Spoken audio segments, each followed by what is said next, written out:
game today for James Monroe. They're taking on defending state champion Charleston Catholic, the Irish. We're just about ready to get things started.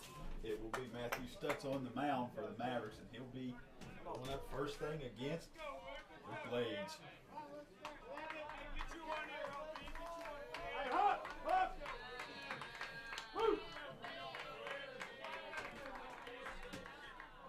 All right. Stutz has the sign. Wind up in the pitch. Call. Strike one.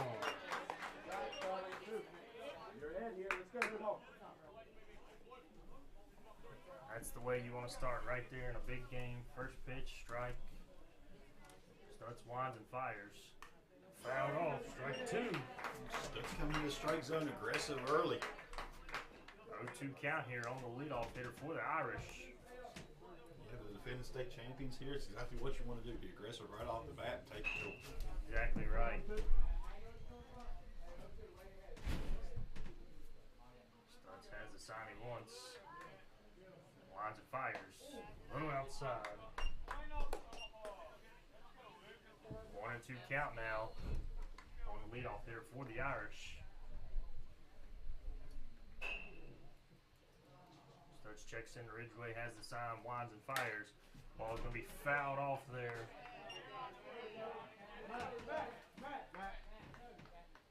1-2 count here. Leadoff hitter for the Irish battling.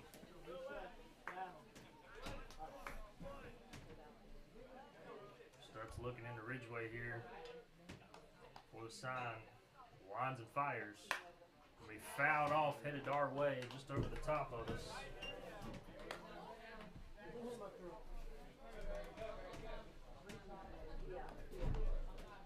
Still battling here. This is what you want to see, though. You want to see Matthew Stutz keep coming in the strike zone, winds and fires. Be a little outside. Totally agree. Good eyes here from this Irish lineup so far. Well, only one batter, but so far with Blades, you know, he hasn't chased anything out of the zone so far. He's found some pitches off. Well, and I'll tell you, that's probably why they're defending state champs, because they're patient at the plate. Wind up in the pitch from Stutz. That ball's going to be hit down the right field line. Foul.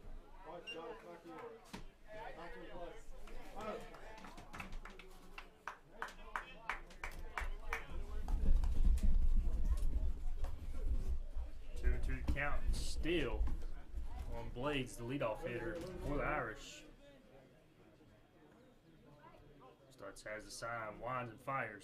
That ball's going to be put in play to Jackson. Jackson's going to field it, reach up and tag first base. Nice play there by Jackson to get on the ground, get that ball, and then get back to his feet and make a play. We've seen Jackson do a couple things like that, some digs out of the ground. He's got a lot of length over there. He's able to make some of those plays, but that one right down the line.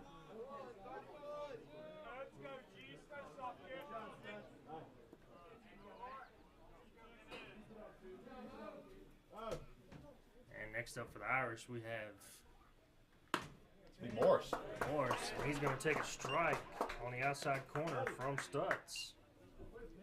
Gannon Morris, the shortstop. 0-1 the count here on Morris. Stutz looks in, has the sign he wants, winds and fires. Gonna be on the outside corner, strike two.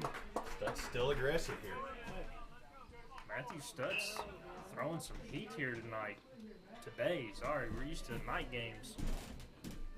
12 o'clock start here. Stutz winds and fires. Just on the outside corner. Squeeze on the zone a little bit there. Wanted that call. The dugout wanted that call. Just on the outside corner. 1-2 count here on the batter, Morris. Stutz looking into Ridgway for the sign. Shakes his head what he wants, winds and fires. And they're going to be swung in the dirt. Strike three. Ridgway blocks it, fires over to Jackson the first, and that's going to be 2 outs. Alex working through this lineup.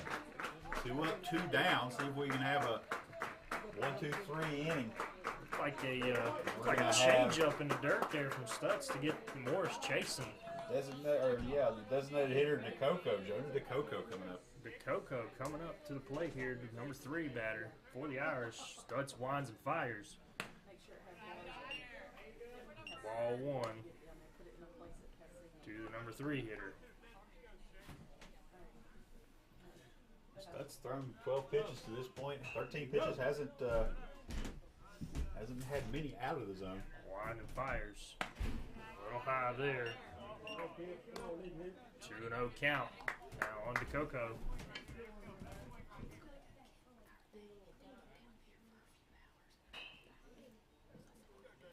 Starts looking in for the sign, winds and fires.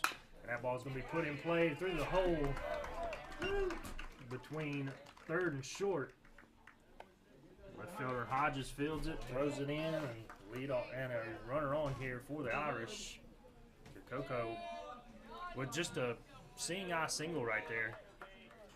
I'll bring Tawny up.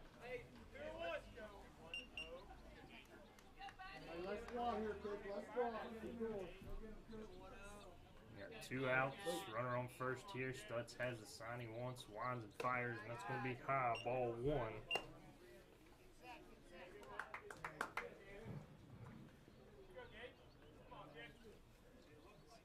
Tawny, their center fielder.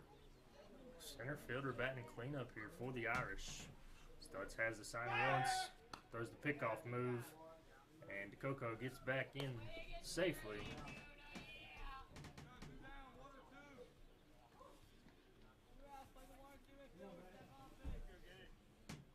Stutz has the sign, winds and fires, outside corner, just a little bit outside. 2-0 count now to Tawny.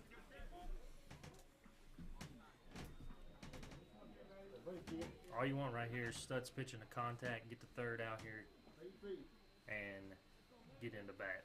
Stutz winds and fires. That ball's going to be put in play. Ridgway has it, throws it to first, and he's out of there. Nice dig out by Owen Jackson. Good recognition by Ridgway to get up and make that throw. Good defense all around. Leave a runner on first and get out of this inning with no damage done against the state champions. So that's what you call a swinging bunt there. Ridgway made a barehanded play, fires to first. Beautiful dig by Jackson. And the Mavericks are coming to bat here in the bottom of the first with no runs on the board for the Irish. Take a quick break. It'll be Hudson Bogus up when we come back.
Ball coming down. All right, getting ready to come down in the bottom of the first. The Hudson Bogus up, Jarvis on the mound.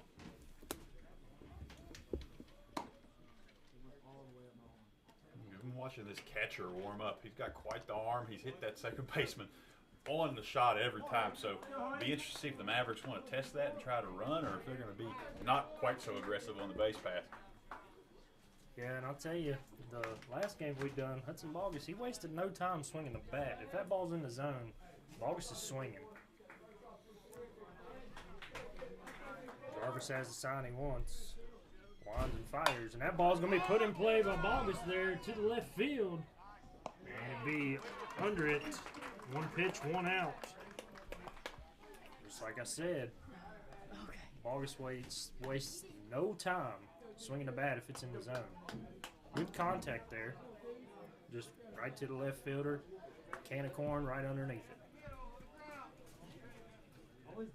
Second batter going to be the pitcher, Stutz.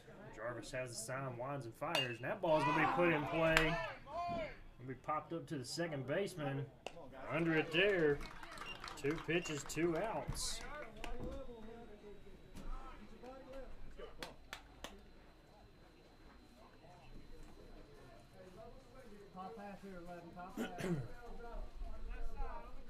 Well, the Mavericks had exactly what they wanted in the top of the first. No runs, but this is not what you want to see here in the bottom. Contact, 2 outs, though. Exactly. Got contact on both pitchers. And Ridgeway would take one up at the head for ball 1. So Jarvis is at least going to have to throw 4 pitches here, Boomer. Yeah, at least 4. Winds and fires. The outside ball 2. 2-0 the count now on the third place hitter for the Mavericks, catcher Cooper Ridgeway. You saw your first 2 hitters come out. They were aggressive. Swung first 2 pitches, made contact, just popped a couple up there. But you have Ridgeway here being a little more patient, seeing some pitches. Jarvis throws that one right down the middle. The first strike to Ridgeway. 2-1 to count now on Ridgeway. Jarvis working quick here. Has the sign, winds and fires. That ball is going to be strike 2. Right at the knees to Ridgeway. Now Jarvis has the count where he wants it, 2-2. Ridgeway going to have to battle here. Jarvis gets on that mound. He gets his sign. He winds and fires. He's going to step off here. Back on the mound, gets the sign from the catcher. Winds and fires. Gonna be a curveball, strike 3. Now we're gonna be heading into top of the second inning. We'll have third baseman Reynolds up when we come back. Score 0-0 going into the second.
And we're back here, top of the second inning, 0-0 your score. Jeff Reynolds, the third baseman, stepping in for the Irish. Stutz, with only 18 pitches there in the first inning, looked really good coming into the strike zone here. Gets the sign from Ridgeway, winds and fires. A little bit low there, ball 1. 18 pitches in the first inning for Stutz. Pretty good number, but only 7 on the other side. For Jarvis, exactly right. 2 different pitchers here. Stutz takes his time on the mound. Jarvis gets his sign, winds and fires. Stutz winds and fires, and that ball is by Reynolds. 1-1 to count now.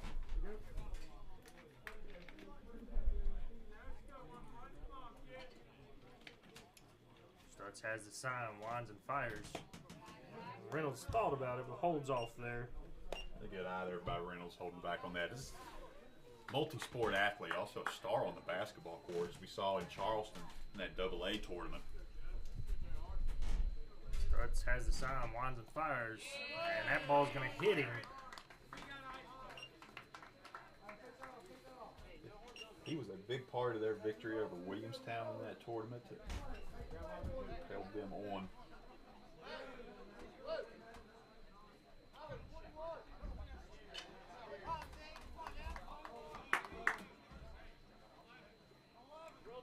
This will be Ranson up.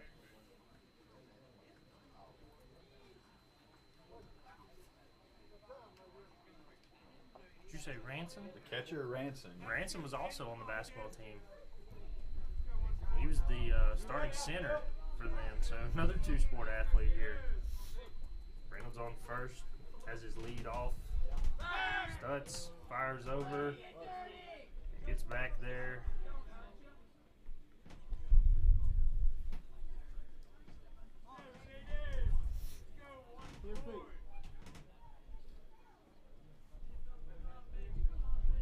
Stutz has his sign, winds and fires, and that ball's gonna be fouled off.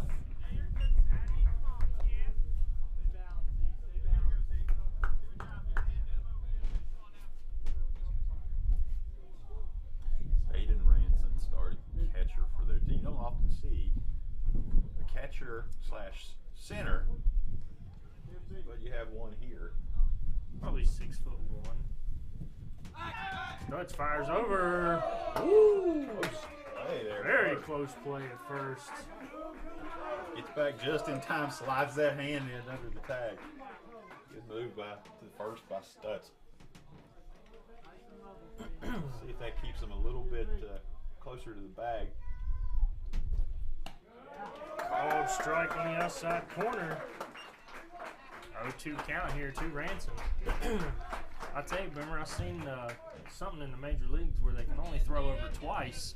So if it was the same rule in high school, if Stutz was to throw over again, Reynolds would automatically get second base. Yeah, it's an interesting rule meant to speed up the game in the major leagues, along with some other pitch count or pitch timing rules, that type of thing. It's really sped those games up if you've watched the MLB this year. We'll see if that filters down to the high school level. I don't expect that it will. I don't ever see it happening, but who knows? Never thought you'd see 4 classifications in high school.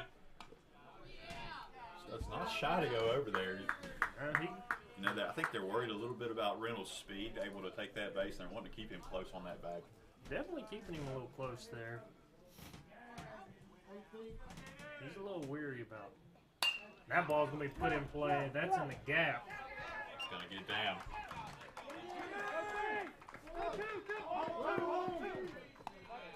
Good job getting that ball back in. It's going to hold Reynolds at third base. But you'll have runners on the corners now with no out. Going to bring Alara up, the left fielder.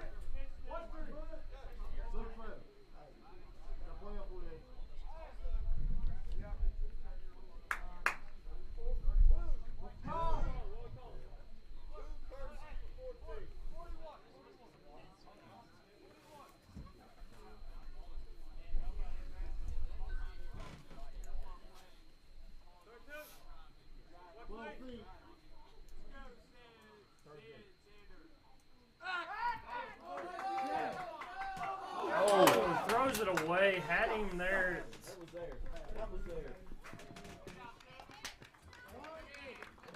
And that's going to bring in the first run of the ball game for the Irish. Yeah, unfortunate there because had him caught at first, and the ball just gets by.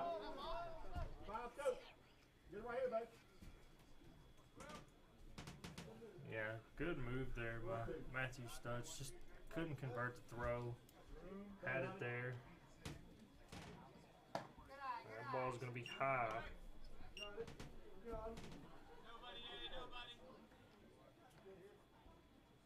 One across and one on second here with no outs. Who do we have batting right now, Boomer? This is Alara, We have Alara batting now.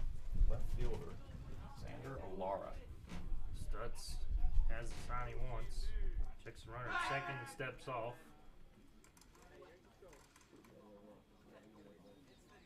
Need to definitely control the damage here. One already in, runner at second, nobody out. Stutz has the sign he wants. Lines and fires, and that's going to be called a strike. On the outside corner, 1-1 count here on Alara. Stutz can't worry about that run. It's already crossed. You know, there's nothing you can do about that now. You just got to focus on these batters.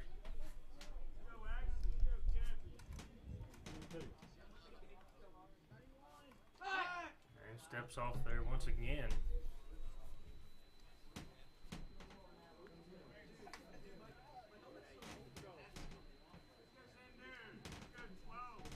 Stutz looks in, Ridgeway has the sign. Winds and fires, and that's biting. Strike two on Alara. 1-2 count now.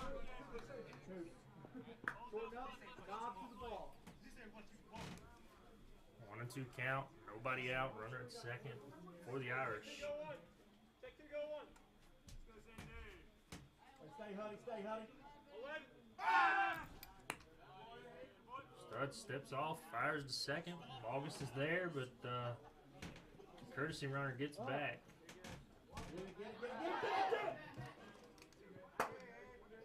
Ball gets away on the way back to the pitcher. Runner not able to take advantage of that. I think if the runner didn't have to dive back in, he probably would have took advantage of that. Stutz has the count in his favor. Has what he wants. Winds and fires. And that ball's swung on a miss. Strike three. Got one out now. I'll bring up Brown. Tyler Brown, the first baseman, 8-hitter. Left-handed batter here, so we need to be careful. Runner at second, one out. Stutz has the sign he wants, fires into Brown, and that's going to be on the outside corner, just outside though, ball one. Stutz now at 31 pitches. Still not bad for inning and a third. Has the sign he wants, winds and fires. That's going to be on the outside corner, called a strike. 1-1 to count now on the first baseman, Brown.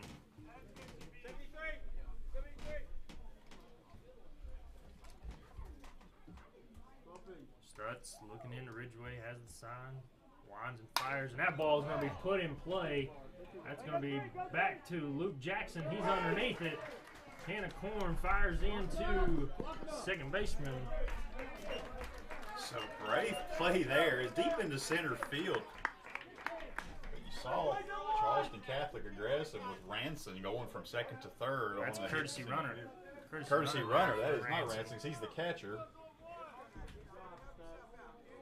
And But now you saw him taking third there with 2 outs. now you're going to have the pitcher Jarvis here. 2 outs, runner on third. Stutz wants to get out of this inning right here, right now. Pitch, one on a miss, strike one.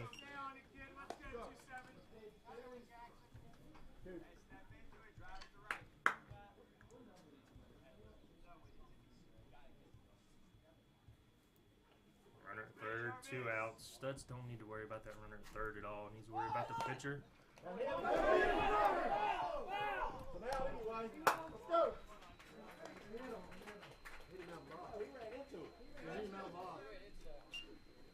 going to have some question on the field about what just happened. Initially, it's called a foul.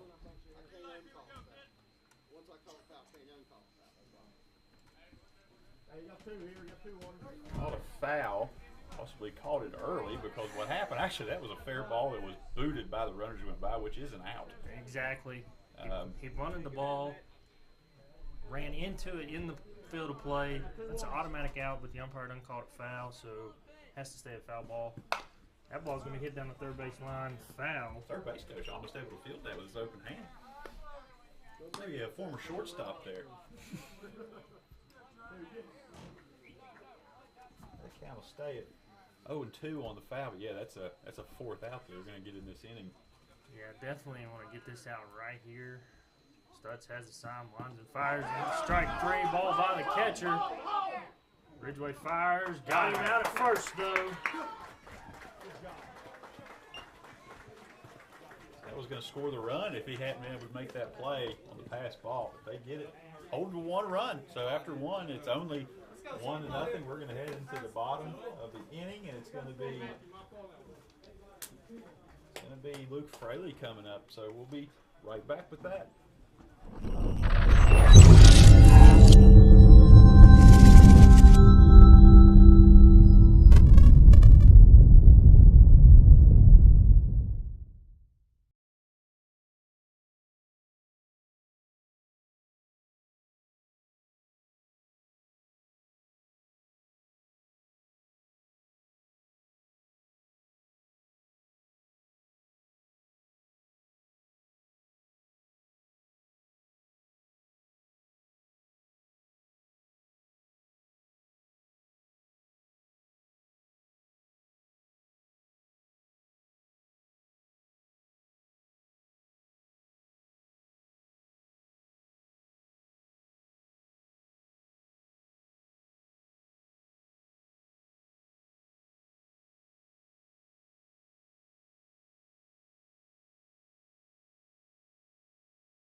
And we're back here, bottom of the second, 1-0 in favor of the Irish.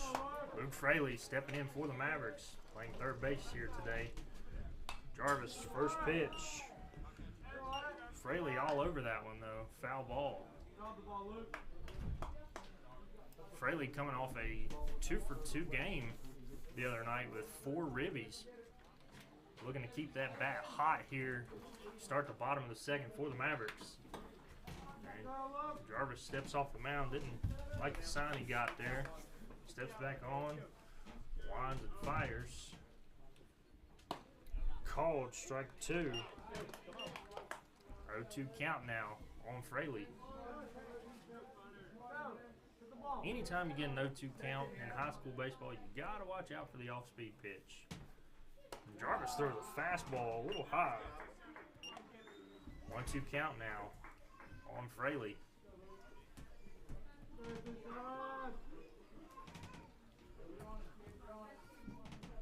Jarvis lines and fires. Fraley hits that just foul. Good job. Just foul. I mean, like we said the other night, baseball is a game of inches, and that was maybe 10 inches away from a leadoff double. Good job. Good at bat. Let's go. Come on. Mavericks right here got 1 run through 2 innings for Stutz. You can't ask for more than that against this team, and actually that run could have not gone in just on that pass ball. So Jarvis has a sign, lines and fires, and that's outside. So Stutz has done a good job through 2 innings. Just need to get some runs. Fraley's battled all the way back here, starting the countdown 0-2. Now he's at 2-2 here, so counts all in his favor now. Jarvis lines and fires. That's going to be just high. Full count now on Fraley. Good battle here from Fraley.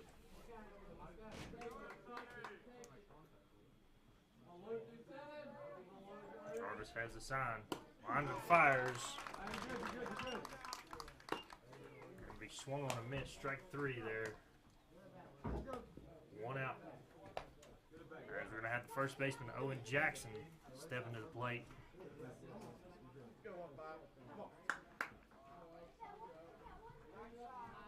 Jarvis has the sign, winds and fires, and that's going to be right down the middle, strike 1. Owen Jackson.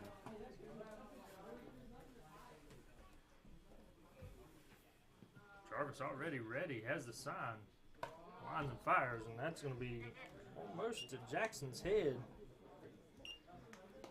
Ball 1, so 1-1 count now to Jackson. Looking to get on here in the bottom of the second for the Mavericks. Ball in the dirt. 2-1 count now to Jackson. Get out and drive it. Let's go. After 7 pitches in the first inning for Jarvis, already 10 here in the second.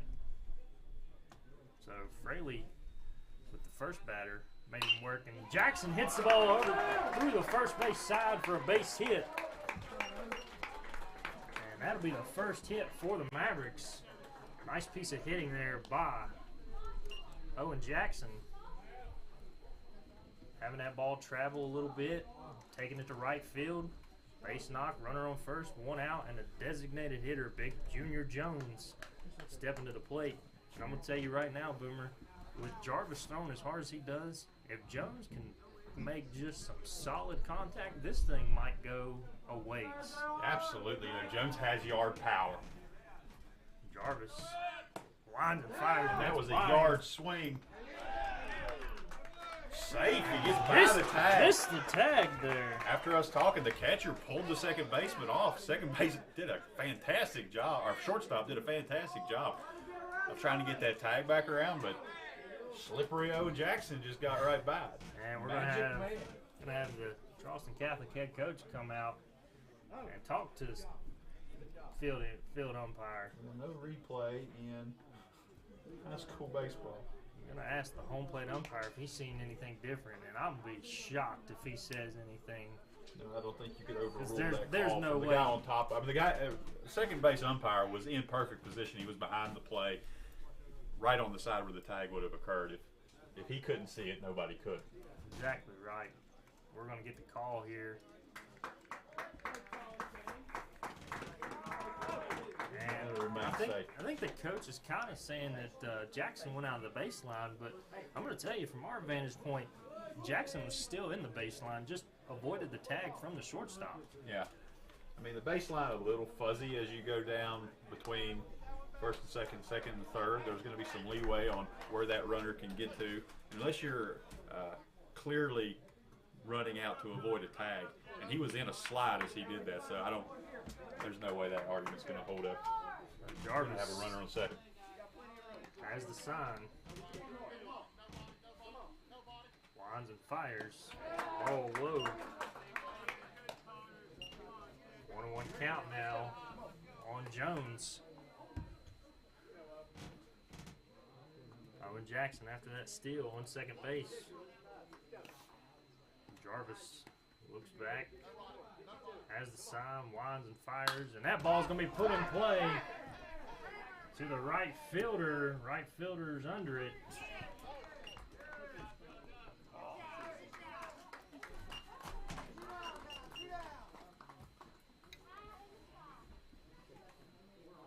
Routine pop-up to the right fielder.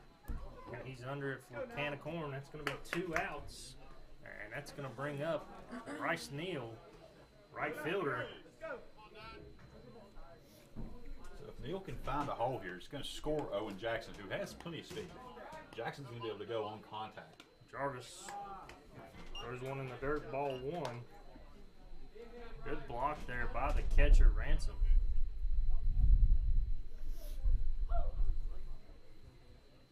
Jackson has his lead off second base.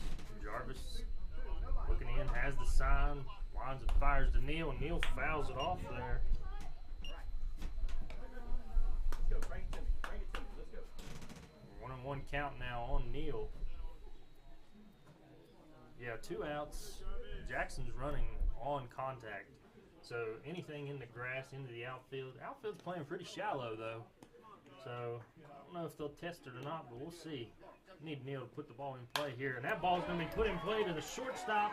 Shortstop picks it up, fires to first, and got him by a step.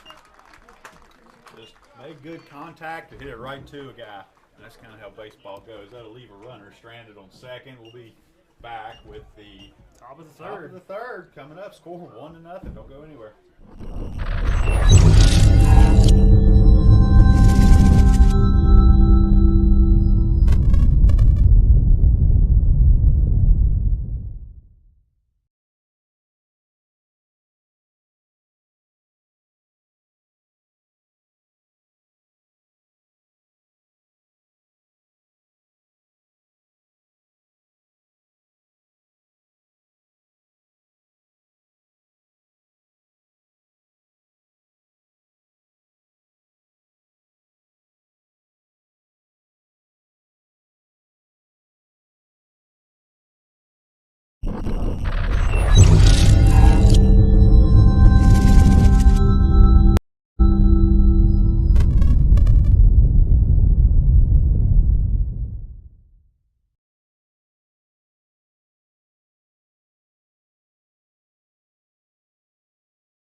And we're back here. Top of the third, leadoff batter. Back up for the Irish. First time up, grounded out to Owen Jackson. First pitch, little high, ball one. Luke Blades back up to lefty. Say first time up, hit one to Jackson. Jackson had to make an acrobatic split, stand up, tag the base. And got a bunt there. That'll be a good bunt. Fires to first, and he's going to be safe. A lot of speed there from the leadoff hitter, able to leg that out. Bring Morris back up. And Morris your shortstop. Morris struck out his first time up. He did. Morris struck out his first time up, so 0 for 1 for Morris. We got Blades on first, and as we've seen, he's got speed. Stutz. He's going to go. He hesitated halfway through. Throw not in time.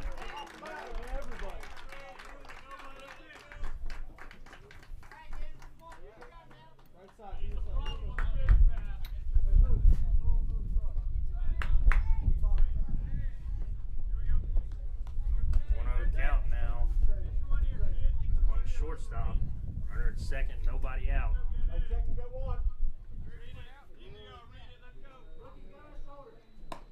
Lines and fires, a little high, ball two.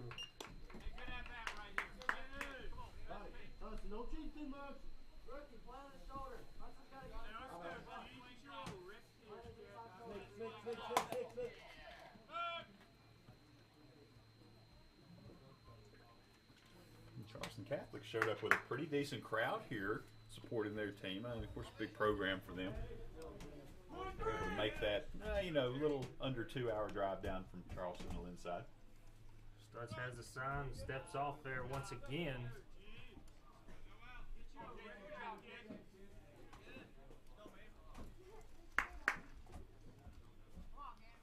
Blades at second, has really good speed as a leadoff batter. Stutz fires, and that's going to be another bunt. Stutz has it, fires to first. One out there.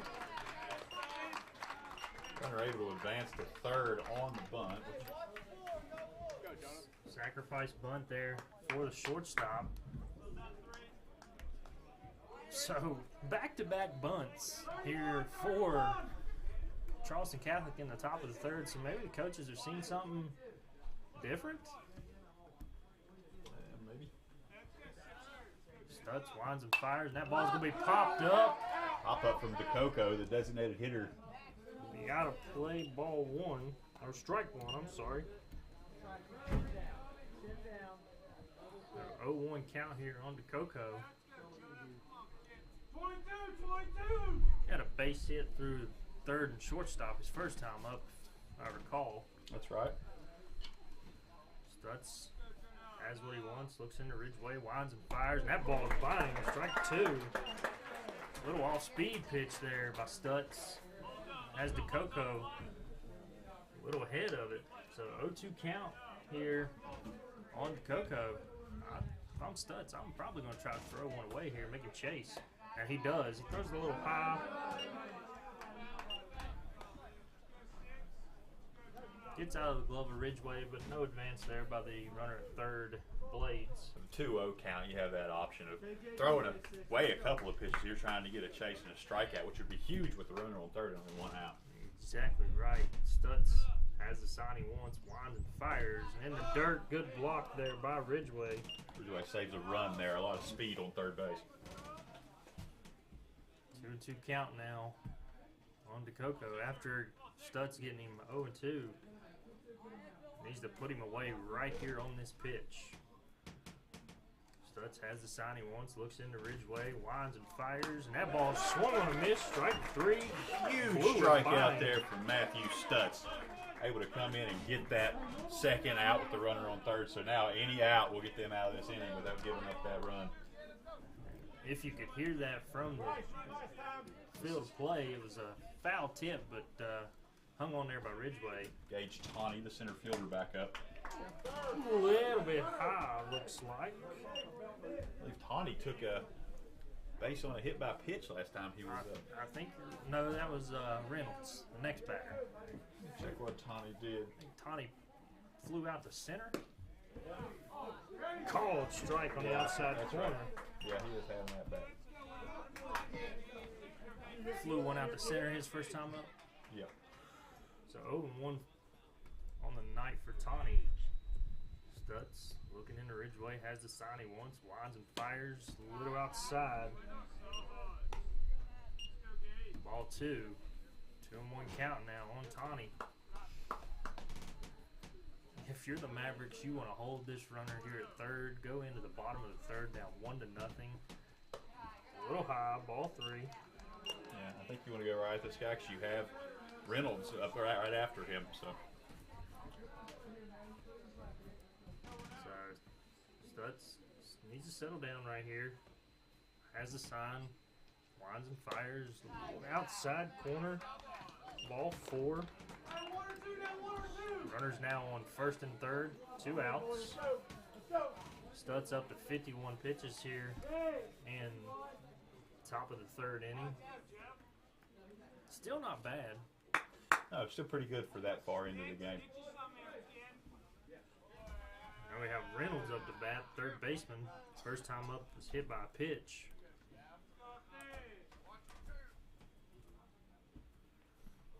Winds and fires. And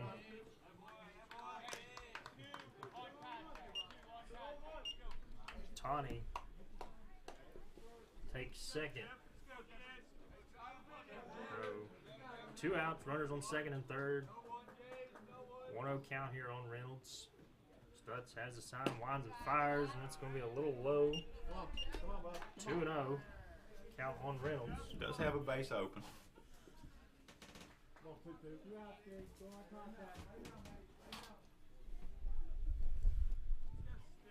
Reynolds handing in. 3-0 count now on Reynolds. Last thing you want to do is groove one here. I think you want to still try to nip away. Don't give anything up, but you do have that base open. Called strike at the knees. 3-1 count now on Reynolds.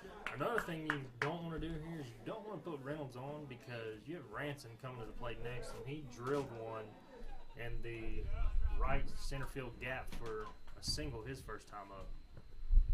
Reynolds takes just a little bit low, ball four, and that's going to load the bases now for the catcher, Ranson. 2 outs. Bases loaded. Bases loaded, 2 out. Runners will be able to get a head start on contact. Won't have to worry about getting doubled off.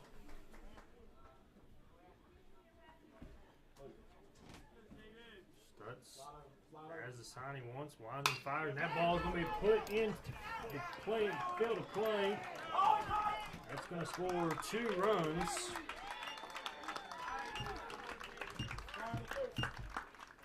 Hard shot there to the left field. Left fielder Hodges fields it on one hop, but that's going to score 2 runs as there was 2 outs, so the runners were able to go on contact. It brings up Lara. Lara struck out his first time up, if I don't right. recall. That is right.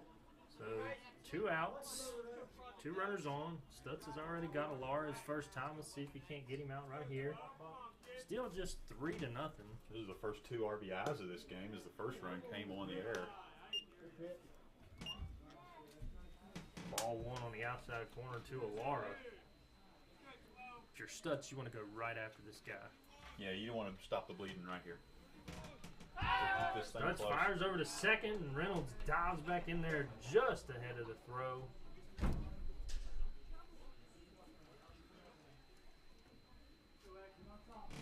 Good little pickoff move there by Stutz. Alright, Stutz has the sign he wants. Winds and fires, going to be outside, ball 2. You have Cohen, the freshman, getting a start at shortstop here for the Mavericks, and there might be some strategy there as you've got Stutz on the mound, who is your usual shortstop. If his pitch count gets high or anything happens, you may see Cohen come in to pitch in this game. Stutz winds and fires, little low, ball 3. I saw him pitch the other night, did a fantastic job in that game. And all 6 outs he got were 6 strikeouts.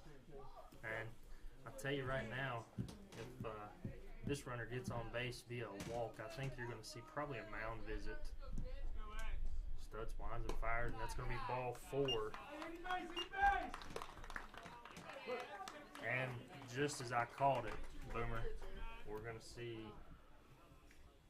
a mound visit from head coach Gary Stutz. It's going to bring up Tyler Brown, the 8 hitter.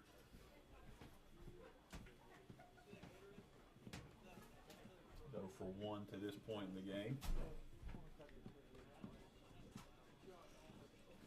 Yeah, Mavericks.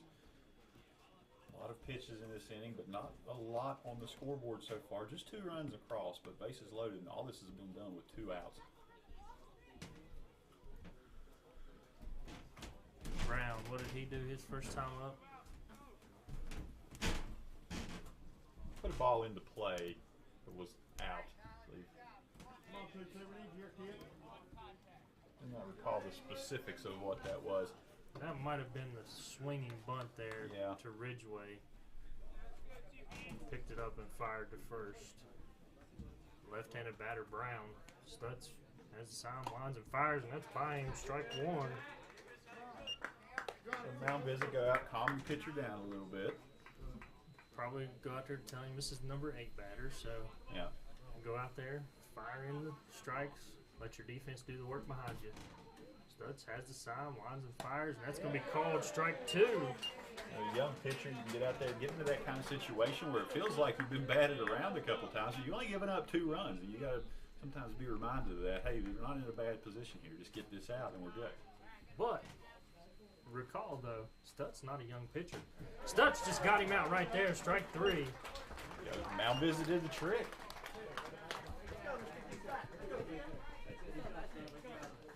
And just 2 runs there for the Irish in that inning, so damage control for the Mavericks. 3-0, headed to the bottom of the 3rd. Be right back after this short break.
we're back here. Bottom of the third, 3-0 in favor of the Irish. Leading off for the Mavericks here. Gonna have the left fielder, Josiah Hodges. Jarvis fires in, fouled off. We saw that big cannon of an arm from Joe Hodges in the game against Riverview as he delivered a ball from deep right field to the catcher. And that was on that collision where Fraley was injured, and Michael Fraley, I saw him today. He's looking good. Didn't have to have stitches, just was able to get that eye glued back. Jarvis Cut under his eye. right down the middle. Strike 2 on Hodges. I'll tell you, Jarvis working quick here. Already has a sign, winds and fires. That ball's gonna be put in play by the diving shortstop. And Josiah Hodges is gonna be on with a base hit to start the bottom of the third for the Mavericks. Good time to get some things going. Cohen coming up.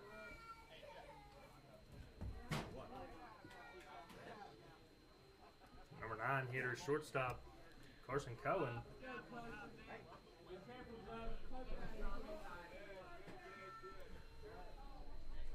Jarvis has a sign he wants, fires over. Just back in there is Hodges. I'll tell you, that first baseman Brown made a heck of a play there. Yeah. Cohen not with the largest stature of anybody on this team for certain. It gives a pretty small strike zone for the 9 hitter. If he can find a way to get on, we'll have 2 runners on going back to the top of the lineup. Mavericks could be in business. Tell you right now, you get, as they call him, the rookie on base. You're going to have runners on first and second. Bunts it just foul.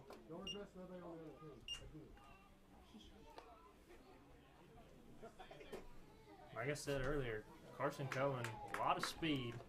Kind of maybe thought the bunt would be on the first pitch. Third baseman Reynolds almost at the pitcher's mound. He's playing that bunt aggressively. Might be a good time to swing away. Swing it right by his head. And he'll take a ball. Yeah. It's a small strike zone to throw. It's just how it is. We talked about having a big strike zone when Ethan Justice was up the other day for Riverview. This is the complete opposite. Exactly right. Like I say, you get this runner on. You got the runner on first and second here. Swung on a miss, strike 2. You got 1-2 count here. But like I say, if Cohen can put the ball in play, find a way to get on base, you have runners on first and second. You have the top of the order coming up. 1-2 count here on Cohen. Jarvis has a sign. Hodges off first base. Runners off. That ball's going to be thrown. He's safe under the tag there. Ooh. Play was there in time. He just got in under. Hey, ball in place, all we need right here. Let's go.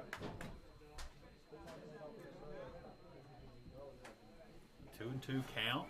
2 close plays there at second base. I don't think Charleston Catholic likes to call on either one of them, but I think both of them were the right call. Just got under the tag on both. Yeah. Umpire in good position to make those calls. Ball 3 there. Full count now on Cohen.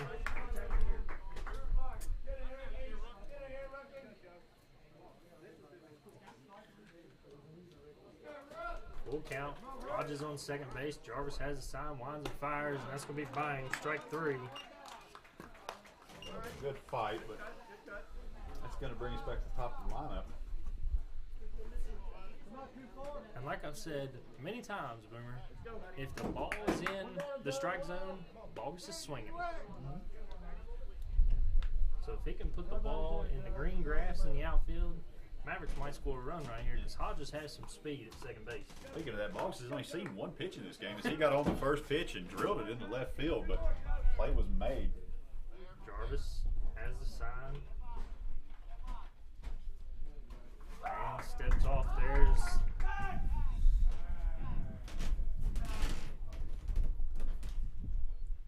Jarvis looking in. Ranson has the sign what he wants. Steps off. Nobody's there at second base. If he'd have let go of that ball, it was going to end up with a center fielder. Yeah, nobody was there covering. Shortstop standing there with the hand on his hip.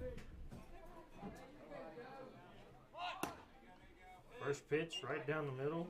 Strike 1. Bogus Showed bunt there, pulled it back.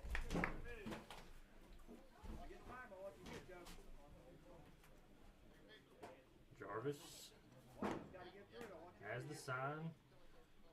Winds and fires, and that's going to be outside. 1-1 count here on Hudson Bogus, the leadoff hitter, second baseman for the Mavericks.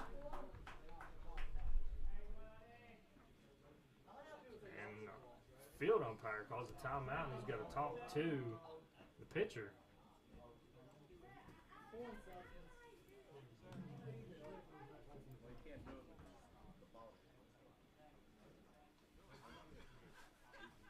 Jarvis looking in. Ranson has the sign he wants. Winds and fires. And that ball's going to be put in play to the center fielder there. He's under it. 2 balls hit hard by Hudson, just right to the center fielder and the left fielder, respectively. But bad luck from baseball, but he's making a solid contact. I'm going to tell you, he might be 0 for 2, and the game before he might be 0 for 3. But I'm going to tell you, that's exactly what you want to see from a leadoff hitter, putting the ball in play.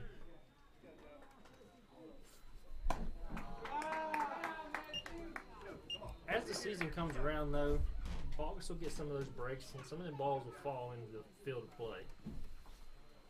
Hodges off second base, 2 outs. Jarvis throws it inside to Stutz, 2-0 the count now.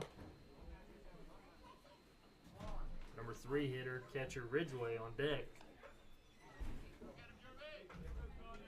Love to see Stutz put the ball in play here and get on base. Jarvis winds and fires, and that ball is going to be in the zone. Strike 1 to Stutz. Runner on second, 2 outs. Anything hit out of the infield is going to score the run, I would imagine. So he's going to be able to have a head start. Jarvis looking into Ransom. Has the sign he wants. Winds and fires, and that's going to be on the inside corner, strike 2. Leave him inside. Come on now. Hey, 2. Let's go. 2-2 count here, 2 outs. On shortstop's or on the pitcher Stutz. Jarvis. That ball is going to be put in the field of play. That's going to be out of play foul. Got a well foul here. It makes some contact over there, maybe with the yard roller. Could have been, but I'm going to tell you right now, watching down the left field line, left fielder did not stop running. He gave 100% effort trying to go get that ball. That's all you can ask for these high school athletes is give 100%. Can't ask for nothing more. Charleston Catholic team, clearly a well-coached team. Haven't made a lot of mistakes up to this point. Haven't seen a lack of effort.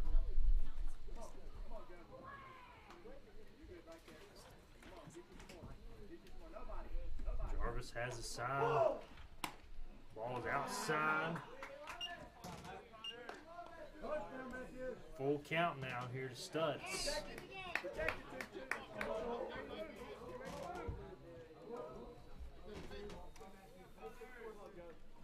See if they're aggressive here. You might see Hodges go to third base on this pitch right here. Ball's put in play up to second baseman underneath it, and that'll be the inning.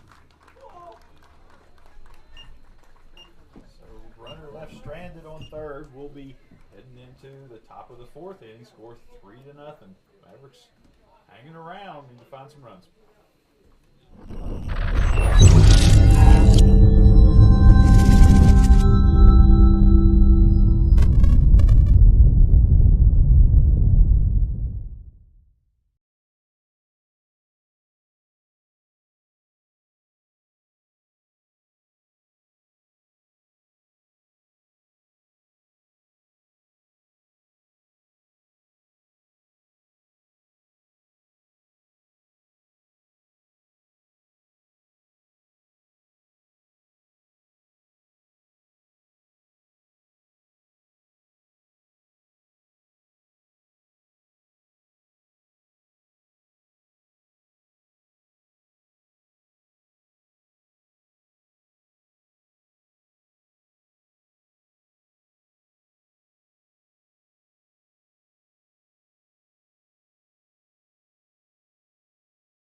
back here.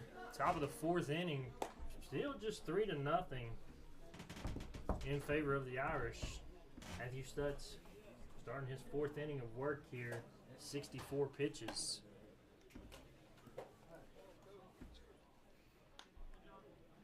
You're going to have the number 9 hitter, the pitcher for the Irish, Jarvis, coming to the plate.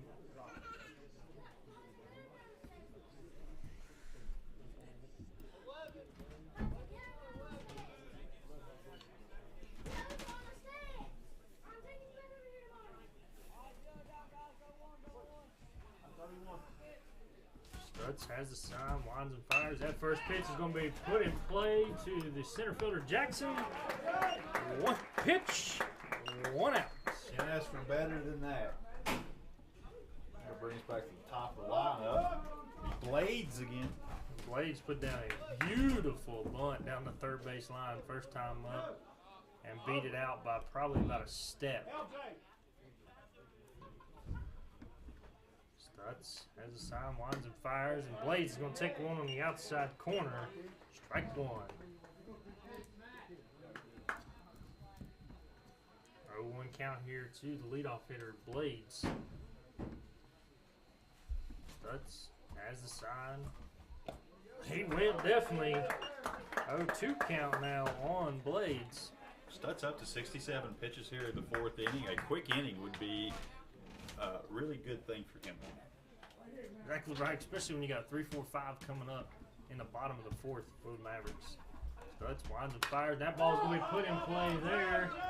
That's going to be run down there by the left fielder, Hodges. Joe Hodges showing them wheels there, getting to that play. And plenty of time. They had time to camp under it, readjust, and put on the squeeze. So 2 up, 2 down here. Here comes Top Morris. of the fourth. Morris, the shortstop, coming to the plate. 0 for 2 tonight. 0 for 1. He had a sacrifice earlier. That's right. Sacrifice bunt, get the runner over. So 0 for 1.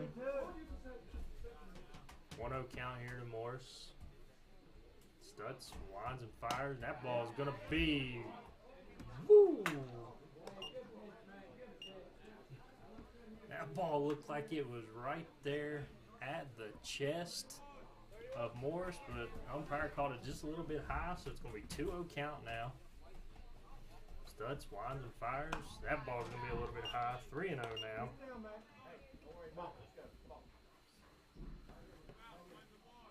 Two outs. Push here, push here. Stutz has what he wants, winds and fires. That's going to be on the inside corner. Strike 1. Umpires called that inside strike all day. Yeah, pretty consistent call. That's everything they asked for. As a former pitcher myself, I mean, if I'm seeing that umpire's calling inside corner, I'm going there all night long. Called it on the... Yo!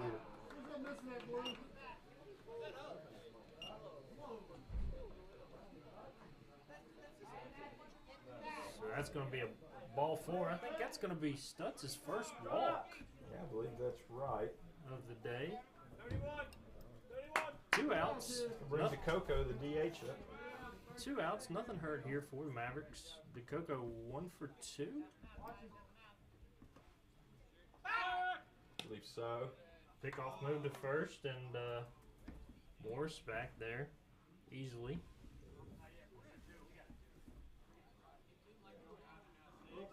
Coco singled earlier. Going, Ridgeway fires over, got him. Oh, Forgot the camera.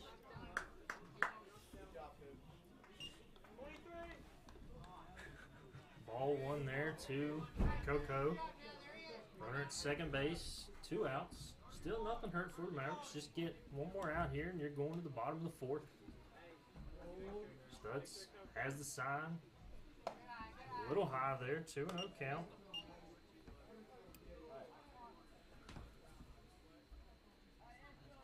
Gotta wonder here, though, 75 pitches in the 4th inning. Gotta wonder if Stutz is maybe getting a little tired. Studs has a sign, winds and fires. He proved me wrong right there, Boomer. Blows it by the Coco on that one. 2-1 count here. Probably heard me a little bit up here and said, I'll show you. Yeah. Studs has a sign. And that ball is going to hit him.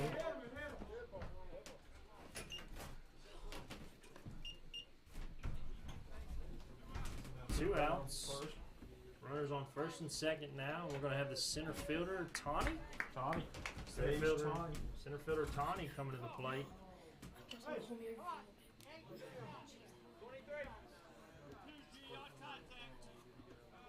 Tawny 1 for 2 up to this point.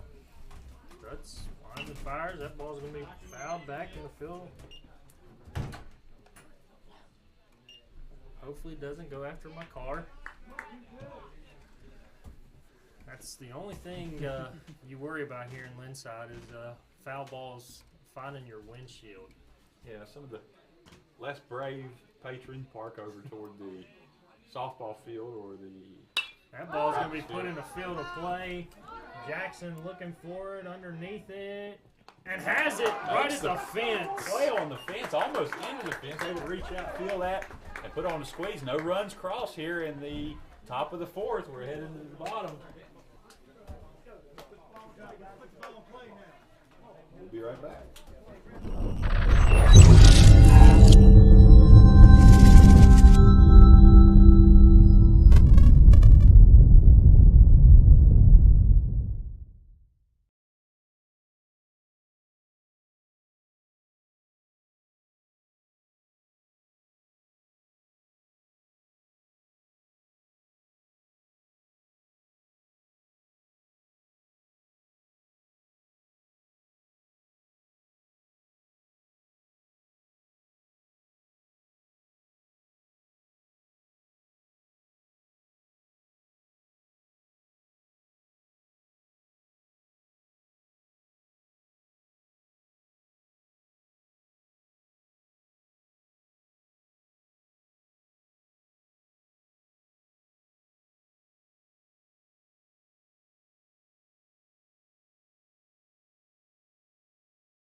All right, we're back here. Bottom of the fourth inning. Still, like I said, 3-0. And looks like Jarvis ready. First pitch inside. Ball one. 43 pitches into this fourth inning. Jarvis, that ball's going to be put in play there. The Ridgeway. That's going to get down. Going to get down. Ridgeway rounding first on his way to second. And that's going to be a stand-up double. Leading off the bottom of the fourth for the Mavericks. So some noise here coming from the folks in Linside. Ridgeway got on top of that ball and drove it. Right fielder was in a full gallop trying to get there and tumbled head over heels. And as soon as he did that, that ball was going to get down. I don't think he was going to make that play on it anyway. I'm going to tell you right now, with the pitcher Jarvis, he throws a lot of strikes. You just got to put the ball in play, and good things will happen. Ball in the dirt there. Ridgeway's going to go to third on that pass ball. So, like I say, noise coming here. So Ridgeway on third with no outs. And, you know, he's a junior, but that's a leader on this team. You know, I was down here before the game, and he was directing them where to go for their pregame, and he was just taking control of this senior-laden team. He has no problem. As the catcher stepping up and running the show. I'll tell you right now, he's got another leader at the plate, Luke Fraley. Jarvis has the sign behind the fires, and that ball is going to be high. 2-0 count now on the number 4 hitter, Luke Fraley. So I would like to thank our sponsors for sponsoring Maverick Baseball. GNC flooring, air supply. Advanced Hydraulics, and Moco T-shirts. So thanks to those companies, great people to work with. You definitely want to send some business their way. And if you're interested in supporting Maverick baseball and softball broadcast, contact the station at Greenbrier Valley Channel and let them know. They'll be happy to help you along that path. And ladies and gentlemen, I'm going to tell you right now, we have runners on first and third with nobody out for the Mavericks here, as we're going to have a mound visit. Some Mavericks with something cooking here in the bottom of the fourth inning. First, a smoked leadoff double there by Ridgeway, and then a 4-pitch walk to the number 4 hitter, Luke Fraley.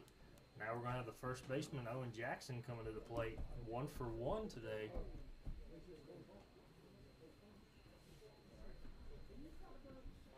Mound visit still going on here for the Irish. Now the coach walking away, leaving Jarvis in here. Only 48 pitches, so definitely didn't think Jarvis was coming out of this game, but just want to try to settle him down here a little bit. More than likely, coming from baseball IQ, I would say coach probably told Jarvis to try the first to third move here. Nope. And first pitch. Got runners on. Aggressive base pass here. Exactly right. Runners on second and third now as Fraley takes second base on the steal. Irish had a play on. Catcher threw it to the shortstop, trying to get Ridgeway there at third. Jarvis has the sign, ball low. 1-1 count now on Jackson. Yeah, you tried that right there. You got to remember, Cooper's a catcher himself. He kind of had that in mind. That's the quarterback of your baseball team right there. So that's a high baseball IQ play. Jarvis throws it in. That ball's going to be foul over the head of the first baseman. I like it. Let's go. 1-2 count now on Jackson. Got a battle here.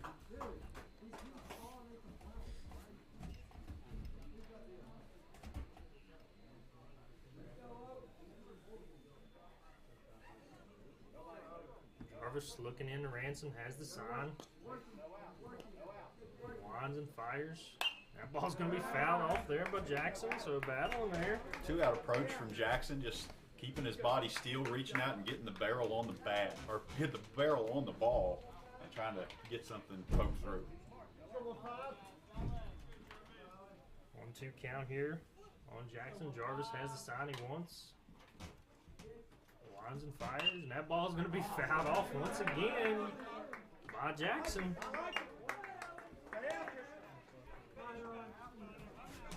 The longer this bat goes, the more it favors the hitter. Threw a curveball right there, so if I'm Owen Jackson, I'm probably looking for a fastball right here, probably on the outside corner. Jarvis has the sign, winds and fires, and that's going to be high. 2-2 count now on Jackson as catcher Ranson calls time, and he's going to walk to the mound off the Second time Jarvis. we've had a little visit to the mound, so pitcher may be getting a little bit, letting these runners in scoring position affect him some here.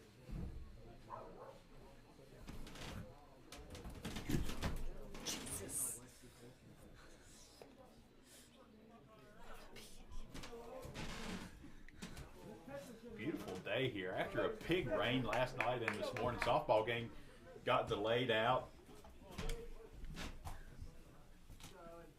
Bumblebees are out.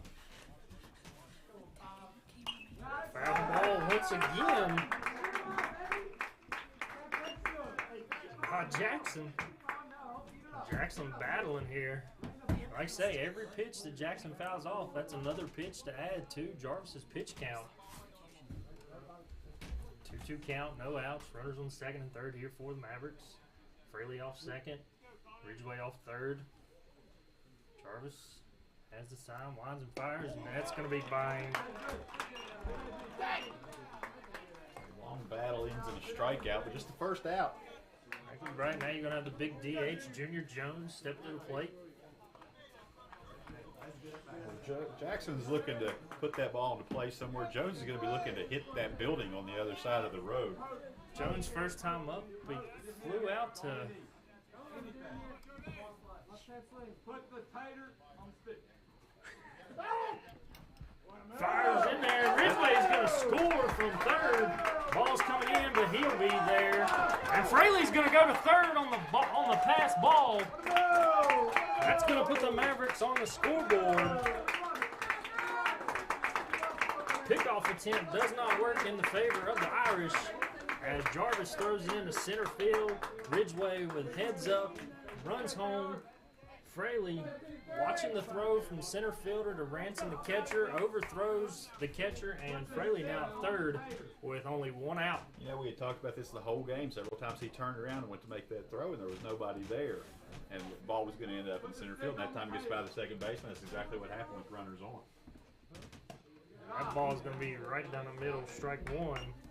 Which is almost identical to the way that Charleston Catholic scored their first run in this game, which was a pass ball at first base on a pickoff move. Exactly right. Jarvis has a sign, lines and fires, and that ball's in the dirt, ball one. 1-1 count now on Junior Jones. Tell you, the first time James Monroe and Charleston Catholic linked up, it was 10-0 victory for Charleston Catholic. So Mavericks are putting up a fight down here in Linside today. Yeah, I think anyone who's paid attention to this team has noticed a solid improvement since those first couple games. That ball looked like it was going to be right there in the zone, but it's going to be outside. So 2-1 count now on Junior Jones. Jarvis looking in, has the sign he wants. Lines and fires, and that ball is by Jones, strike two. Yeah, that was a two-run swing right there. That was definitely a healthy cut, as we call it in the baseball world. Jarvis back on the mound, looks into Ransom, has the sign he wants. Lines and fires, and that ball is going to be a curveball, a little bit high.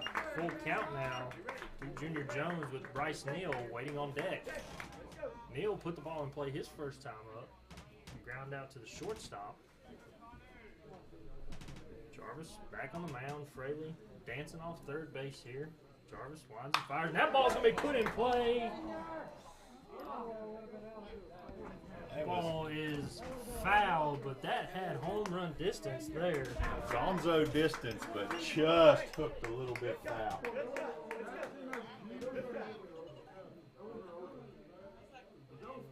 Jarvis, if you've noticed today, Boomer, Jarvis does two different moves to the plate. He throws over the top some, and then he goes about 3/4 of the way down. That ball is going to be put in play. That could be a sacrifice fly there. Ball to right field. Right fielder makes the catch. Good throws to be cut off by first, though, with no chance at the plate.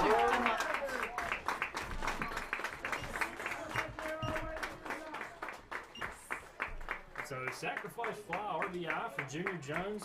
Nothing more you can ask for right there. Yeah, DH. That's two strikes. Full count, actually. RBI. That's why he's in the lineup. Exactly right. Now you have Bryce Neal. Here's the beautiful thing at this point. Even if you get your third out. And Neal puts the ball in play to center fielder Tani. Tani underneath it, can of corn, and that's 3 outs there. But the Mavericks making some noise. 3-2, headed to the top of the 5th. We won that one. Let's go. Come on. So, I mean, that's how important that pass ball and then that sacrifice is. That cleared the bases, so that third out didn't really hurt you. You got your runners off the bases, and that's how you score and win baseball games. Of course, we'll be right back.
All right, we're back. Big inning there from the Mavericks. Brings things close again, 3-2. And we push 2 runs across in the bottom of the 4th. We're in the top of the 5th now. And one thing I wanted to mention there, Jarvis, whose pitch count had been lagging well behind after that. He's only 15 pitches back of Stutz right now. So it's 64 pitches after that. Very long inning we faced. Now you're going to have the third baseman Reynolds stepping into the plate here. If you're the Mavericks, you want to get out of this inning 1, 2, 3 here. First pitch, inside corner, strike 1. Yeah, absolutely. You had that big inning just now, and you want to keep that momentum going and not give them anything back. Stutz has the sign, winds and fires. Called on the outside corner, strike 2. 0-2 count now on the third baseman Reynolds. Stutz looking into Ridgeway. Has the sign. Winds and fires, and that's going to be a little low. Ball 1. 1-2 count now on the third baseman Reynolds. Like I say, as we said in the beginning of the broadcast, this is the defending single-A state champs in baseball. Charleston Catholic Irish. And the Mavericks are hanging right there with them here today. Yeah, Maverick teams have just gotten better every game they've played. 2-2 count here on Reynolds. Stutz has the sign, winds and fires, and that ball's going to be just low. Full count now on Reynolds. Stutz has the sign, winds and fires, and that ball's going to be put in play down the third baseline foul. How by about 6 inches? That rolled 3/4 of the way fair and then just rolled right off the dirt foul. So good break for the Mavericks right there, as that was probably going to be a leadoff double if it's fair. Stutz looking into Ridgeway. Gets the sign he wants, winds and fires. That's going to be just time, ball 4. And that's going to be the leadoff runner on base for the Irish. Bring up Ransom. Ranson's put the ball in play twice. Had a base hit his first time up and then had a 2-run single second time. So Ranson, good hitter.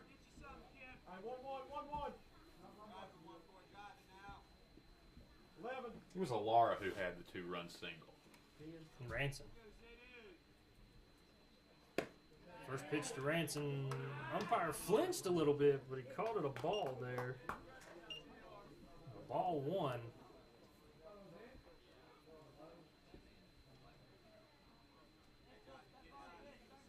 Stutz looking over there at Reynolds at first base. Fires over. Reynolds dives in there, back safe.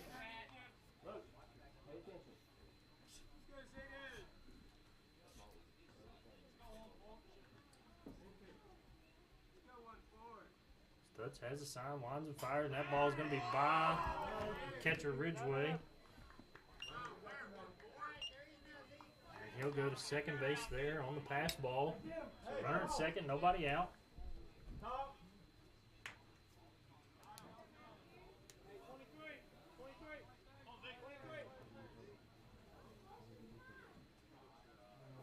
Stutz looking into Ridgeway, has the sign.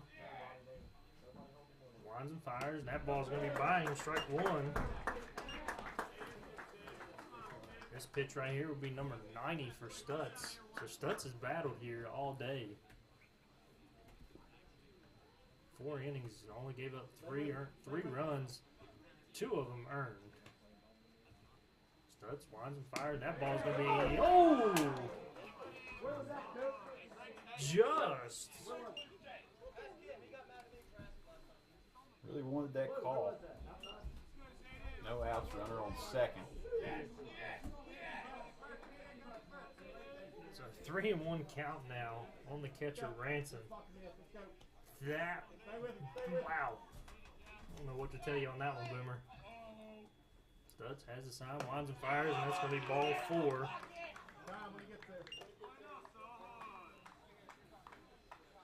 And now you're going to have runners on first and second after 2 walks here for Stutz. And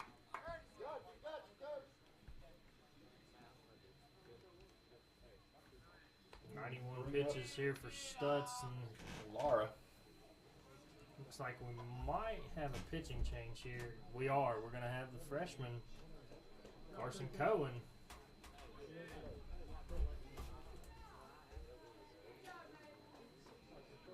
So over 90 pitches there for Stutz. He's going to come out in favor of Cohen. Cohen came in the other day in that Riverview game, pitched 2 stellar innings, struck out 6 over that span. Only 3 runs allowed by Stutz, but only 2 of them were earned. As that first run Charleston Catholic got was on an error.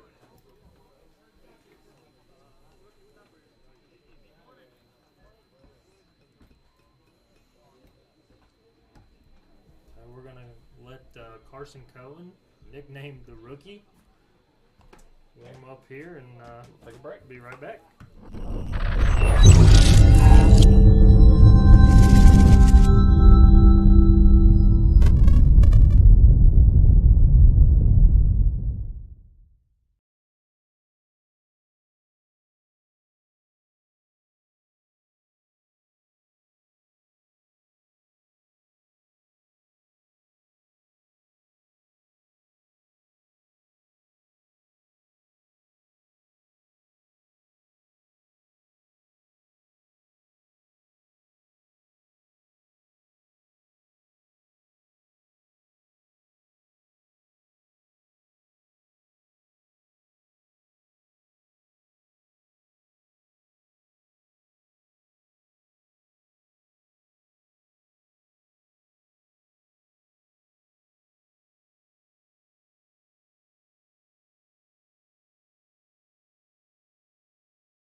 All right, we're back after the pitching change.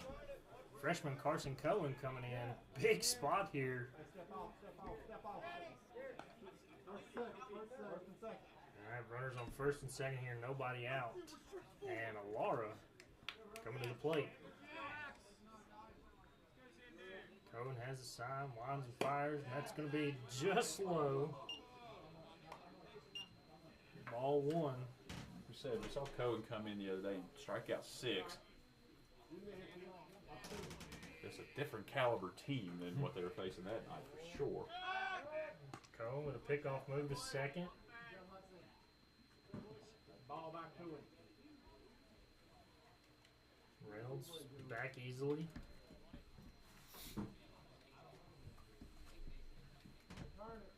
Cohen has the sign, winds and fires. That ball's going to be put in play, out of play, foul.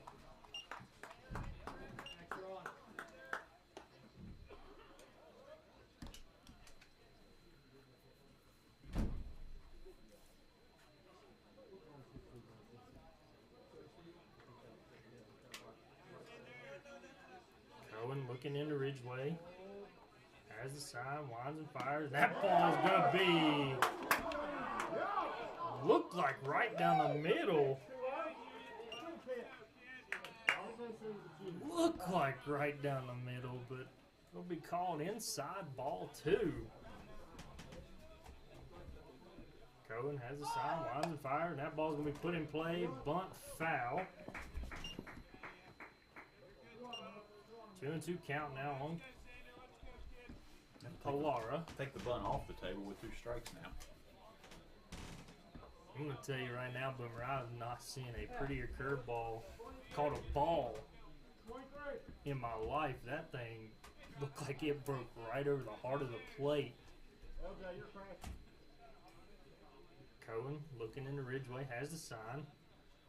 Winds and fires, and that ball's going to be put in play bunt foul, and that's going to be an out And there. that's why you take the bunt off the table with 2 strikes. They didn't, and that's an easy out for the Mavericks. Interesting decision there. And Keep the bunt on. there's the first strikeout for Cohen. Yep. Now you're going to have Brown. Tyler Brown. number 8 hitter, Brown. Runner on first and second, 1 out. Cohen has the sign, winds and fires, and that ball's going to be put in play there.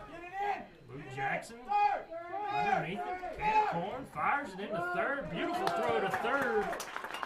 And 2 outs here for the Mavericks. Outstanding defensive play from center field.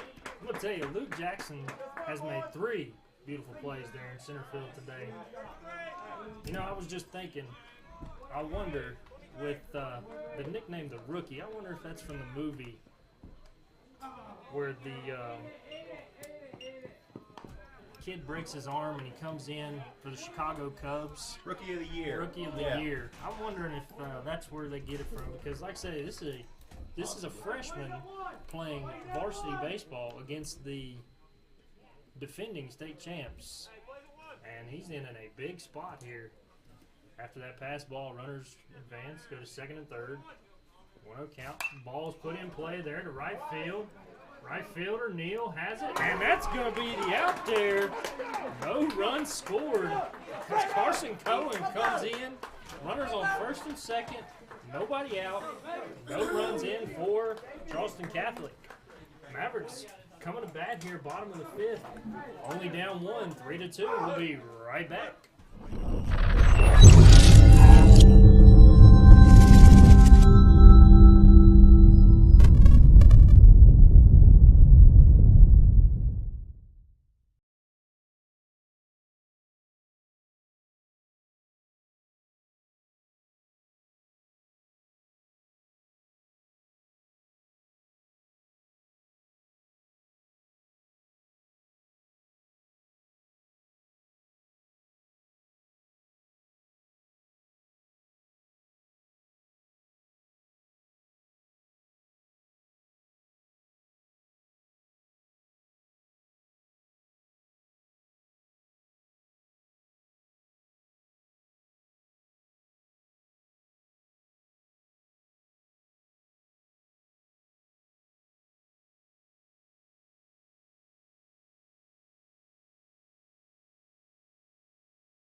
And ladies and gentlemen, we're back here.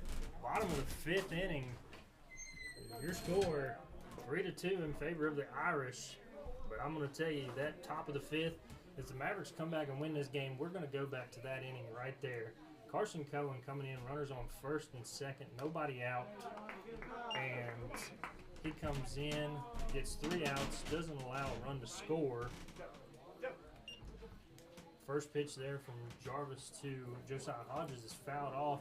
Gets a little piece of the catcher. We're going to have just a minute delay here. As they're going to let the catcher walk that off, Ranson.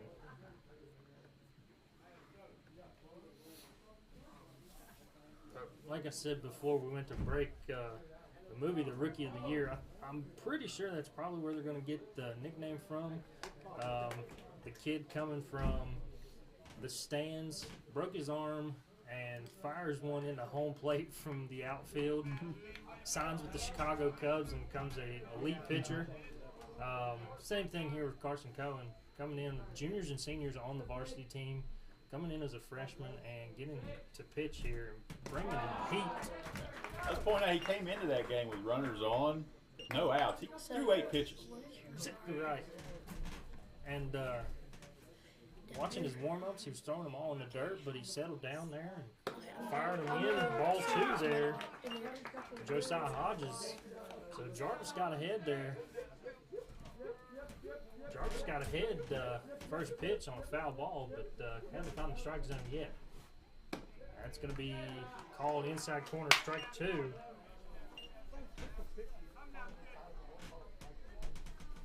2-2 count now. Jarvis has the sign, fires into Ransom. That ball's going to be put in play, out of play, foul.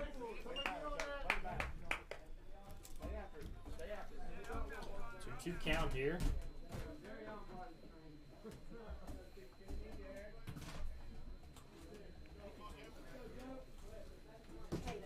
Jarvis has the sign. Line fired. That ball's going to be swung on a miss, strike 3. That'll be first out. Bring up rookie Pitcher, Carson Cohen. Nobody on. Might see the bump put on here again.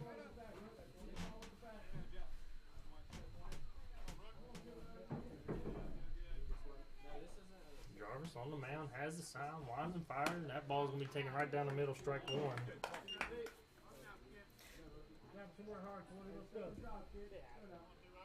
Jarvis has the sign, working quick. Second pitch going to be fouled, out of play. 0-2 now on Cohen.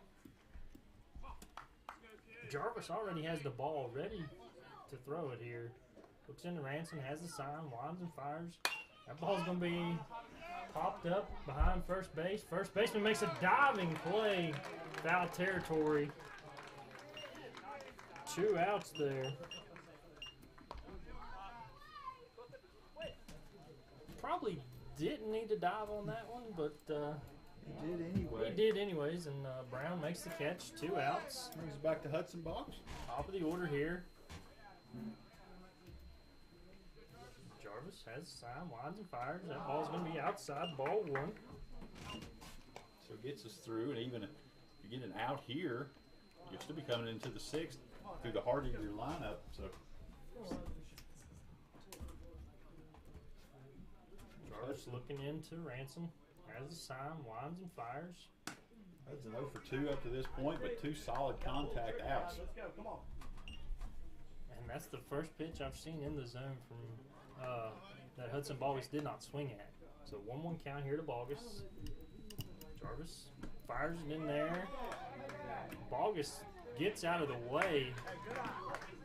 Ball 2. Just like the top of the inning, looked like that ball come right over the heart of the plate. Umpire didn't give him the call. Bogus swings at that one.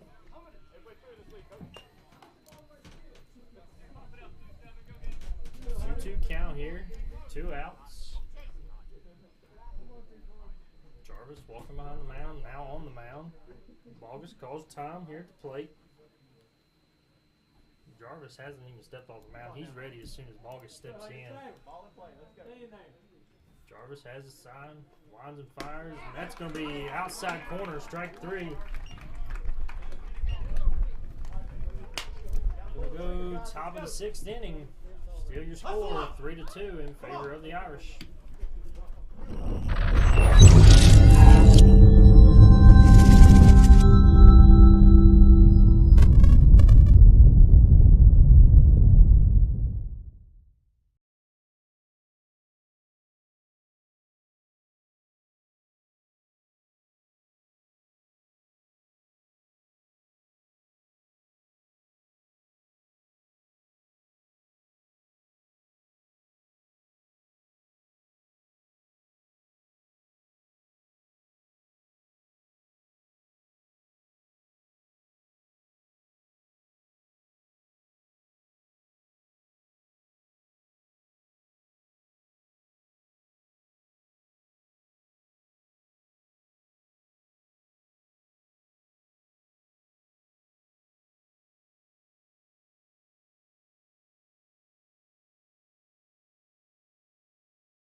Here we go, top of the 6th inning. 3-2 score in favor of the Irish.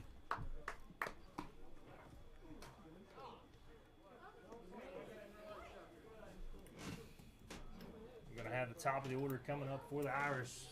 And Blades, speedy leadoff hitter here for the Irish.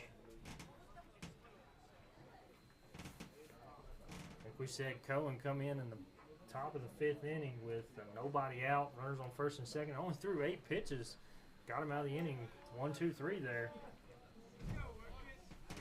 Cohen looking into Ridgeway, has the sign. Lines and fires a little bit high. Ball 1.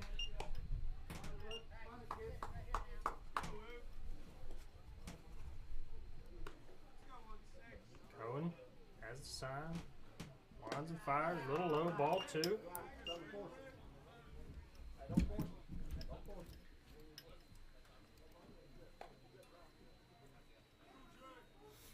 2-0 count here on leadoff hitter Blades.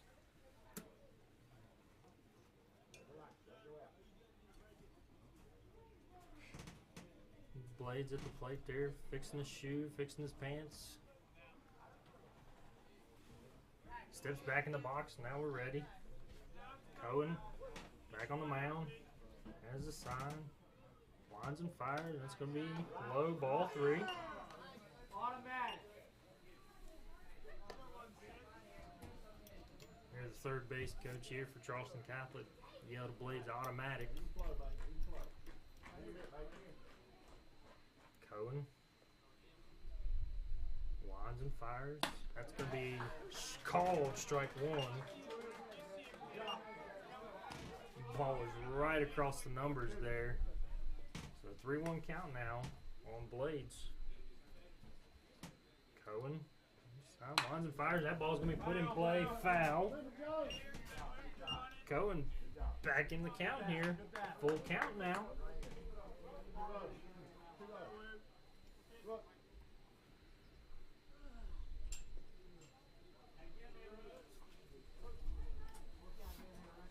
Cohen has the sign from Ridgeway.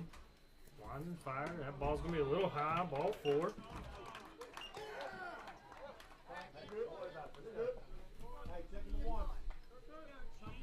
So Morris back up. base on ball there for Blades. Runner on 1st. Nobody out. Morris, shortstop. Only one official at bat for Morris. He had a walk and a sacrifice earlier.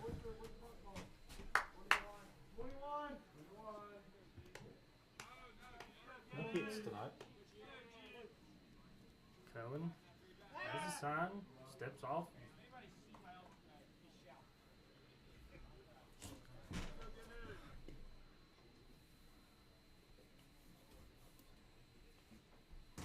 Runner Blades off.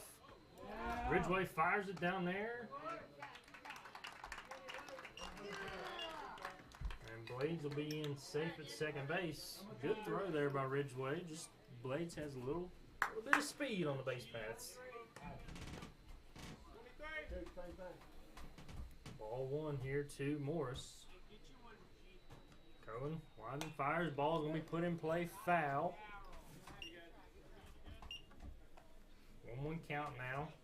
Shortstop Morris.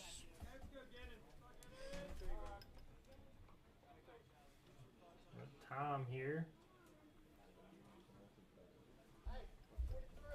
Blades now on the base path calls time. Got to tie his shoe. Why was it bad? He called timeout and fixed his pants. This would not be allowed in the majors. Now we're ready to play some ball again. Cohen has the sign, lines and fires. The ball's going to be just a little bit low. Ball 1. I'm sorry, ball 2. So 2-1 count here on Morris. Morris showing bunt here. Cohen lines and fires. That ball's going to be put in play. Foul into the Charleston Catholic dugout. That puts us to 2 strikes. We'll see if they leave that bunt on like they did a while ago that ended in a strikeout, or if they're going to take that off and try to have him swing away. Well, Mavericks still think the bunt's on because Owen Jackson's over there at first base creeping in. Didn't show there.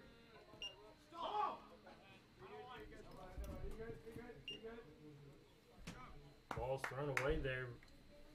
Cohen runs it down. No advance there by the runner. I'll tell you, on that pitch right there, looked like Morris, when he went through the plate, looked like he was trying to swing at that, but no call there. That ball's put in play there. Jackson, that ball's going to be put in the gap there. Jackson's got it, fields it, fires in, and he's going to score there.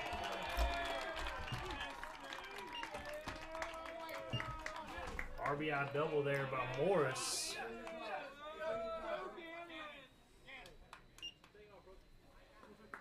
So now going to bring up DeCoco, the DH. Morris gets his first hit of the game, and it's a RBI double. Cohen has a sign, fires at second.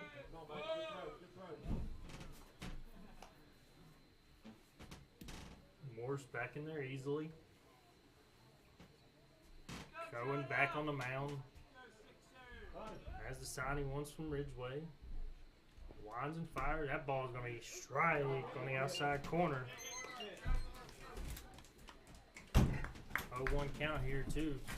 DH to Coco. Cohen. Winds and fires. Just on the outside corner. 1-1 count. To the Coco here. Runner on second, nobody out. Ooh, and that ball's going to hit him in the back there. The Coco will take his base at first.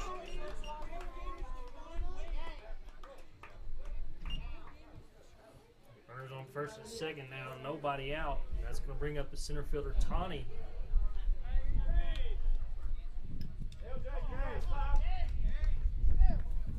Second time in this game, Coco's been hit.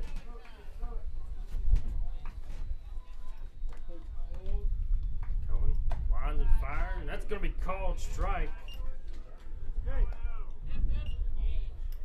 0-1 count. That's the way you want to start the bat here. Cohen has the sign, winds and fires again. Outside, ball one. 1-1 count here. Runners on first and second.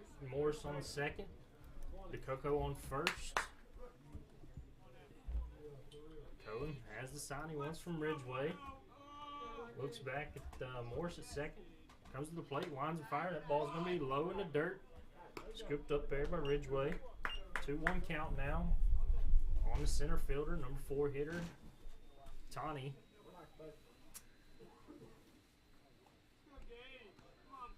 Cohen has the sign, winds and fires. Ball's going to be by Ridgeway, and both runners are going to advance. Runners on second and third now, nobody out. 3-1 count in Tawny's favor.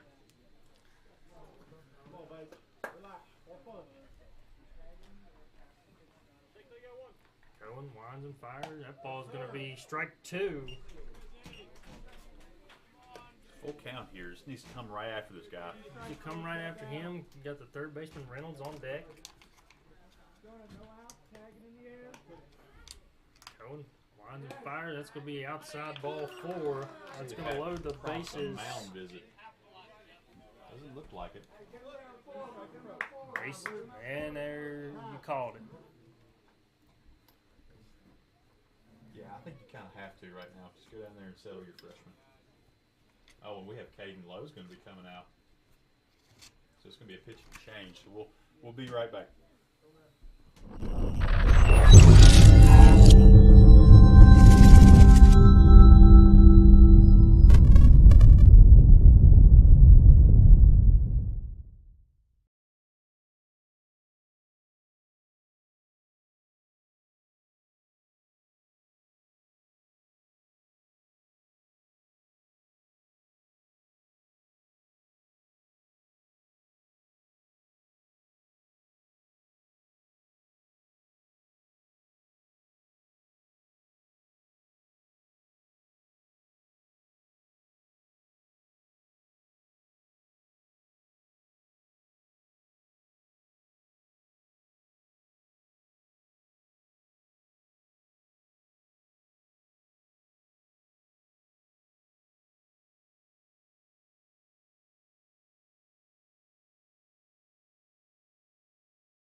Folks, back, no outs, bases loaded here. Mavericks trail by 2 in the top of the 6th, and it's Caden Lowe coming in to pitch. I'd say, as you call it, ducks on the pond here for Reynolds. He's had 2 walks in this game already. Nowhere to put him. First pitch by Lowe. Ball high. 1-0 count here to the third baseman Reynolds.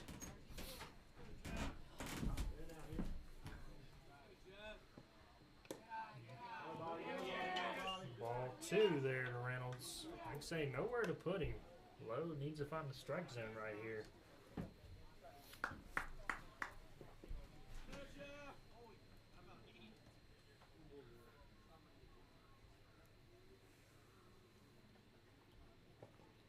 That ball's by him. Strike 1 there. Keep your head on it. Let's go 6. 2-1 count now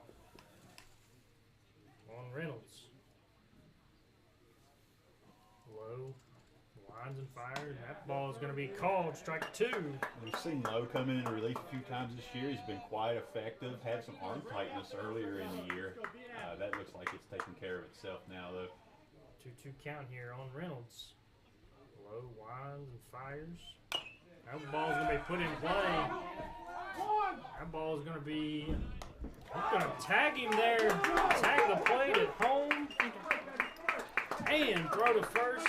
Double play there. So a beautiful break for the Mavericks. Yeah, I couldn't ask for better contact than what they gave him there. Get the out at home and then get the out at first. Ball was just hit right in front of home plate. Ridgway caught it on one bounce, stepped on home plate, threw it to Jackson at first. 2 outs here.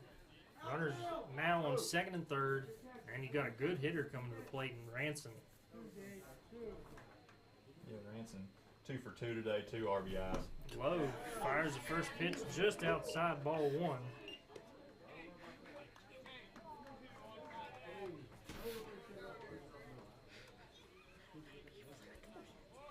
Do have a base to put him on this time, though. Exactly right, Lowe winds and fires. That ball's going to be outside ball 2.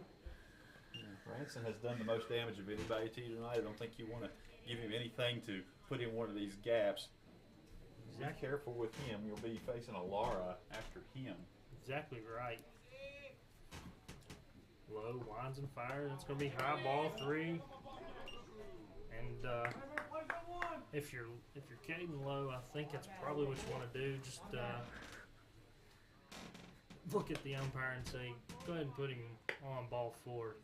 But Lowe's going to step back in there and he's going to fire this pitch. I think he tried to nibble on the edges here. Don't give him anything to And get, the but let ball's him going to swing be at put one. in play to right field. Neil underneath it. Has it.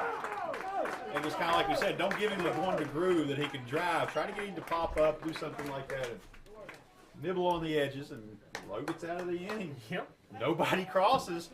There's bullpen for the Mavericks coming in and playing some huge, playing a huge benefit to the team. So we'll be right back with the bottom of the 6th. Mavericks trail by 2.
All right, bottom of the sixth here. 2-3-4 coming up for the Mavericks.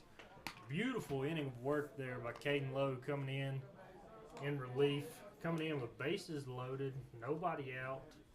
Gets a little dribbler in front of the home plate by Reynolds. Ridgway steps on home, fires it to first, gets 2 outs, and then gets a good hitter in Ranson to fly out to right field. Now brings up Matthew Stutz, and he'll take ball 1 here. Bottom of the 6th. Mavericks looking to rally here. Pitch count starting to creep up here for Jarvis a little bit. He's been efficient. That ball's going to be put in play, and that ball's going to be fair down the left field line. That's going to be 2. Just now getting that ball out of the corner. He's going to hold up there. Stutz is going to be on with a leadoff double here in the bottom of the 6th. Time for his first hit tonight, and it's a double. Noise coming again here for the Mavericks.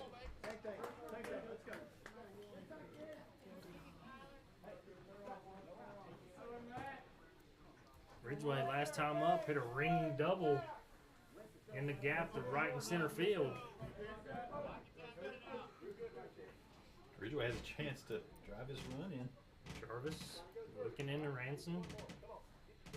Has the sign. Fires in. That ball's going to be put into play. Center fielder Tawny underneath it.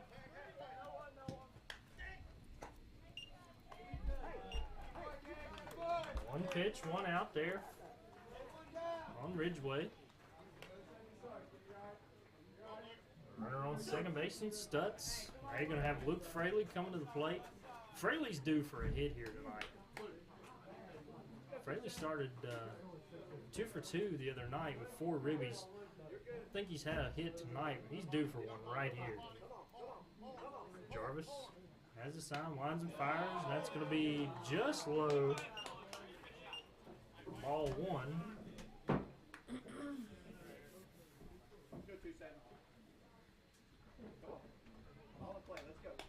Stutz can get him a good-sized lead there. Nobody's holding him on.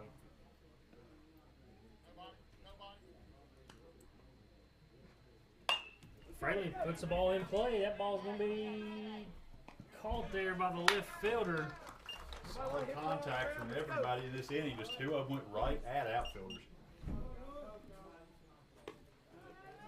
After the leadoff double, fly out to center and fly out to the left. Bring up 2 outs, and it's going to bring up Owen Jackson, 1 for 2 tonight. Single and a strikeout. Jackson looking to put the ball in the grass in the outfield. Score Stutz at third. Score Stutz at second, excuse me. First pitch in the dirt, Jackson, ball 1. Jackson can find a way to get on here. It'll be Junior Jones coming to the plate.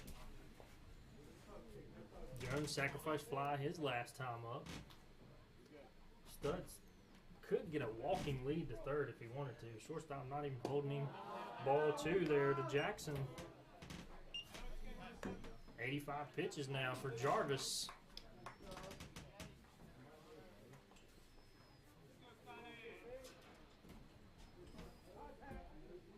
Stutz off second, has his lead.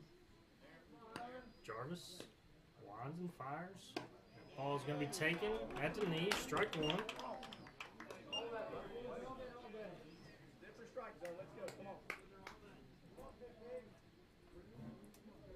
2-1 count now to Jackson. Jarvis has the sign, winds and fires. That ball's going to be 3, going to be by Ranson. And Stutz will jog into third base there. A pass ball can bring in the run. 3-1 count here to Jackson. Stutz with plenty of speed, so. But on a pass ball here, do you chance it with Junior Jones coming up next? Jackson, 3-1 count. Jarvis has to groove him one right here because you don't want to put him on and face Jones. Steps off the mound here.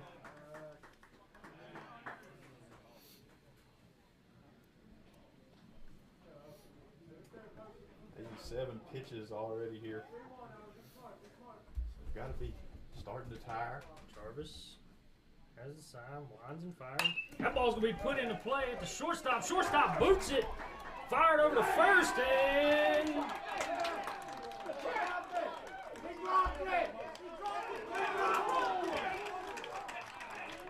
Questionable there. questionable call there.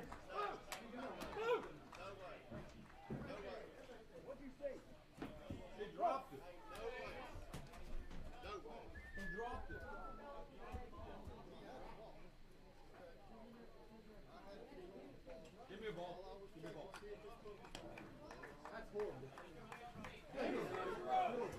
So we'll have at first we'll stand as an out, and that puts the Mavericks away in the 6th inning. No runs crossed. We'll head to the top of the 7th, 4-2.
And we're back here after a questionable call there to end the bottom of the 6th for the Mavericks.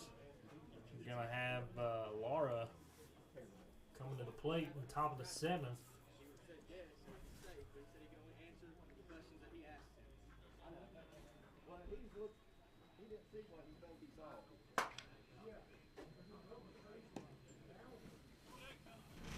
Four 4-2, our score here in favor of the Irish. Low. Fires first pitch by Laura. Strike one. Got a pitcher warming up for Charleston Catholic over there on the bullpen. That's shortstop. That's Morris, the shortstop, over there warming up.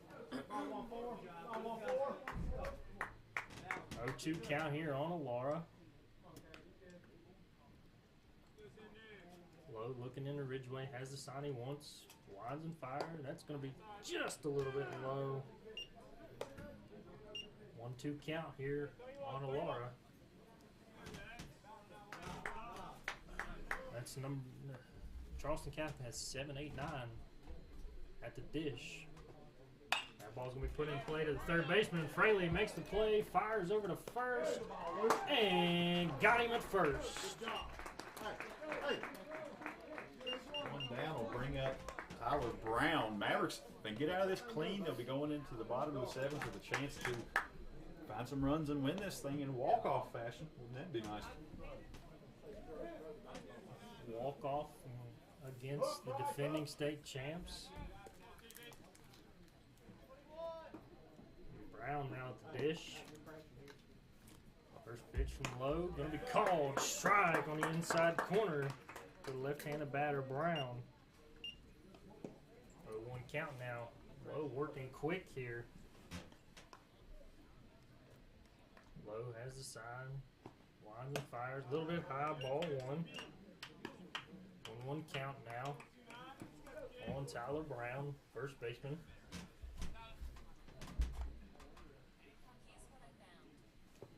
Low, lines and fires.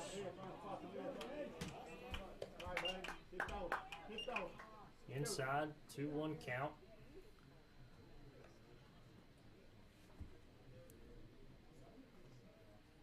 Low, Winds and fires. A little high. Ball 3. 3-1 count now to Brown. Number 8 hitter in Charleston Catholic's lineup here is pitcher Jarvis on deck. Low, winds and fires. That ball will be called strike 2 on the inside corner. You want to get this guy to get the second out so you can limit the possibility of having to face blades in this inning. Exactly right. Full count here, 1 out. Low, winds and fires. That ball's gonna be put in play over our head, foul ball.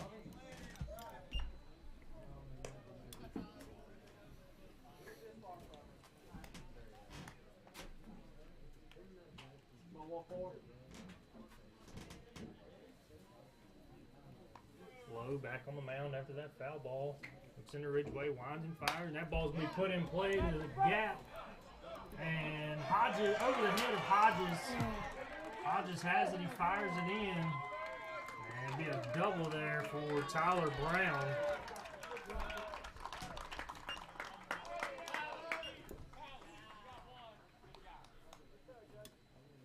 One out, runner on second. Nothing hurt here for the Mavericks. Bring up Jarvis. 33. 33. Okay. Matt, hold it. Low, winds and fires. Ball's high. Ball 1.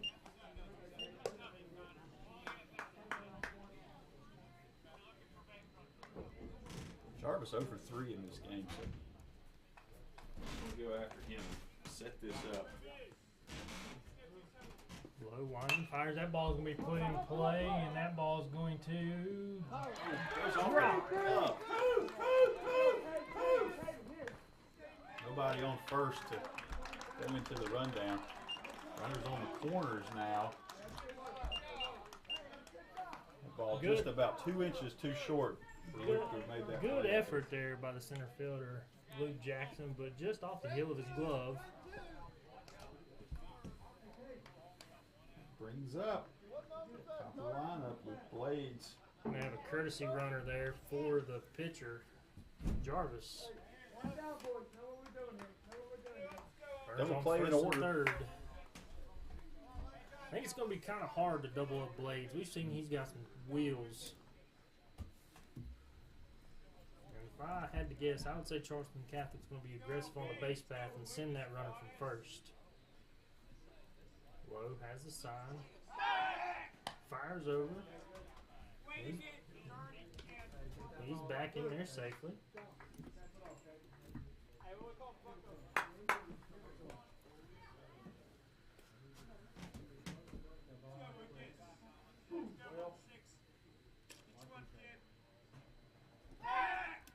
Fires over once again. He's back in there safe.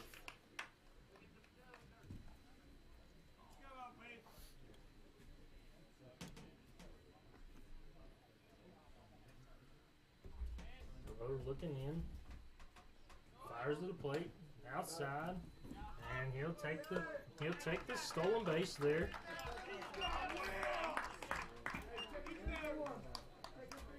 Runners on second and third here. And we're going to have another umpire discussion here.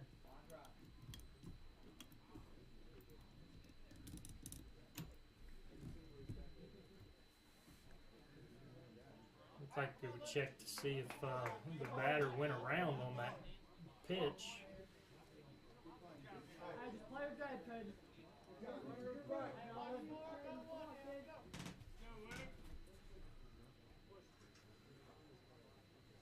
We want to know the count here on blades. Low, winds and fires. That ball's inside.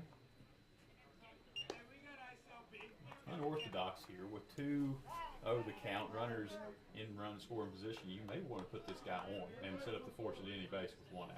Exactly You want to right. keep this at a 2-run game if at all possible. Low, winds and fires. That's inside, ball 3. I would take the same strategy as before, not throw anything good here and see if you can get him to chase, but be okay if he takes that base.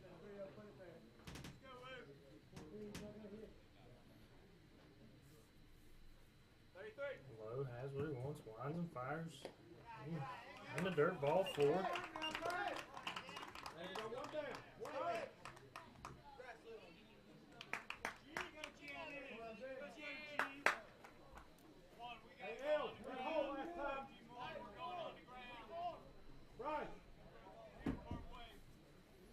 It's going to bring up the shortstop, Morris. Bases loaded, 1 out. Lowe winds and fires. Called on the outside corner, strike 1. That was a dangerous hitter. Had that RBI double earlier in this game.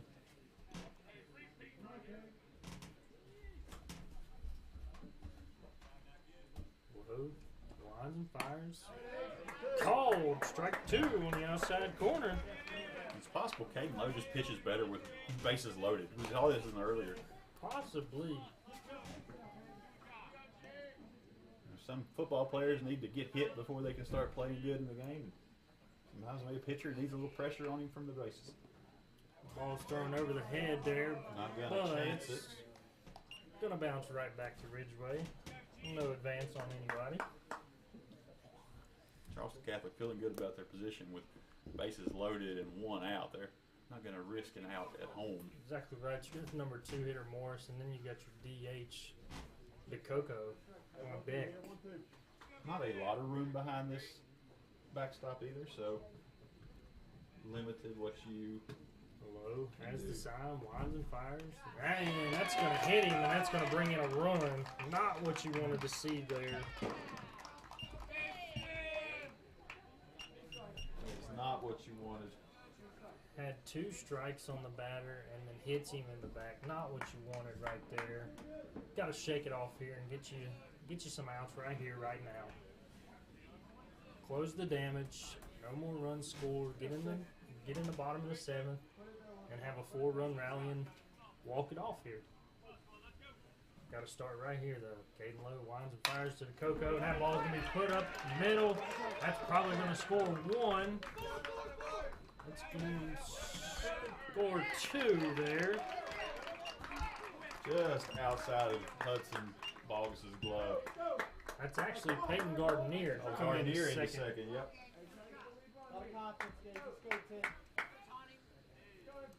It's the lead 7-2 now.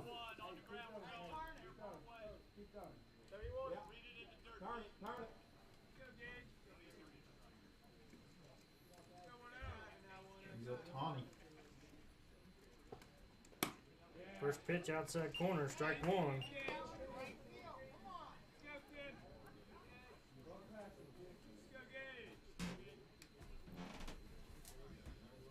Runners on second and third.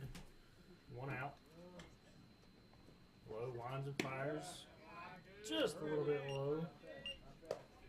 Ball 1, strike 1 there. On Tawny, the center fielder.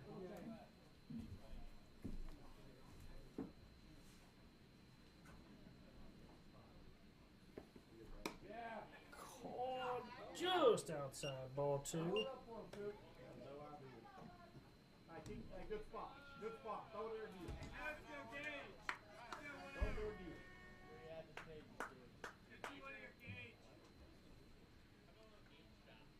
There's the sign, winds and fires.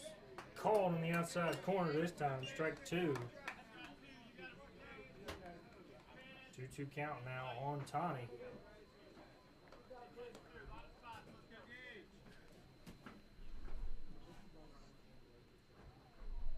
Lowe has the sign, winds and fires. Just low, full count. Relax. Relax, 1-4. Relax. Put it in play. I keep putting it in play. Let's go.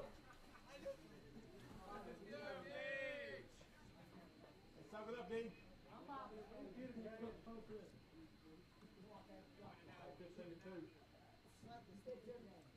Winds and fires. Swung on and missed. Foul tip, strike 3. Good job there by Lowe coming back and getting that hitter. It's going to be 2 outs there. Second base umpire had to come in and make that call. It was a caught ball, but they got it right.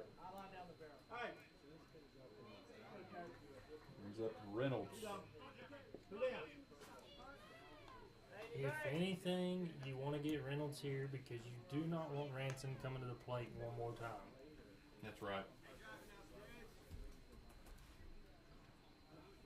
Lowe has the sign, lines and fires, outside corner called, strike one. 2 outs, runners on first and second.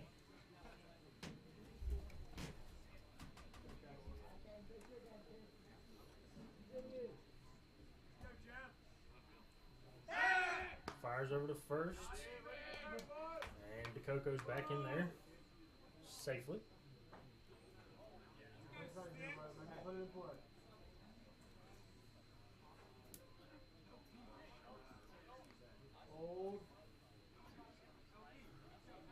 Lowe has the sign.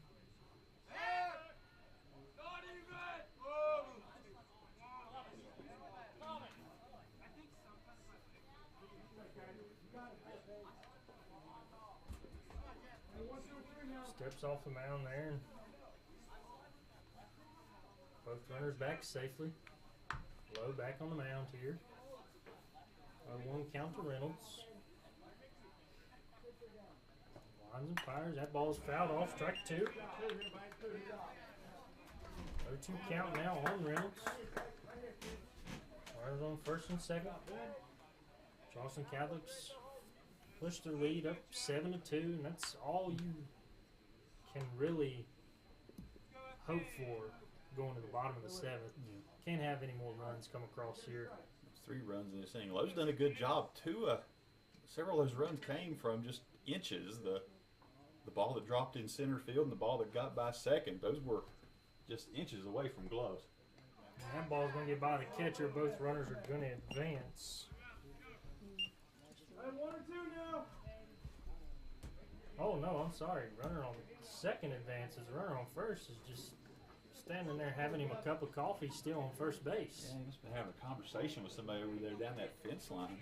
So, got a feeling he'll be off on this pitch right here, though. 2-2 count on Reynolds.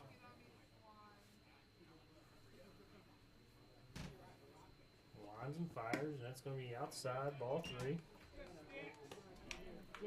Reynolds has an exceptional eye. He's drawn base on balls Sorry, that's multiple going times to in be this two. game. It's going to be a 2-2 count.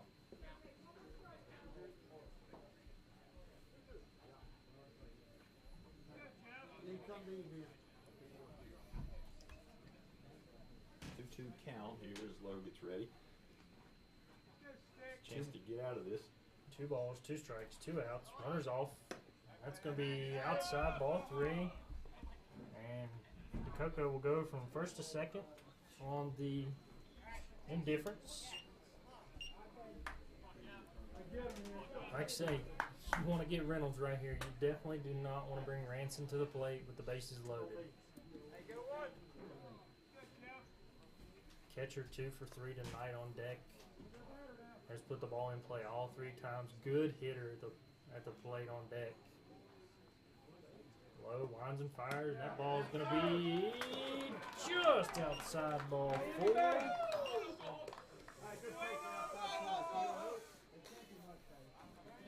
Sets up the play at any base. Now you're going to bring up Ransom. And we're going to have a timeout The mound third visit. walk that Reynolds has drawn here tonight.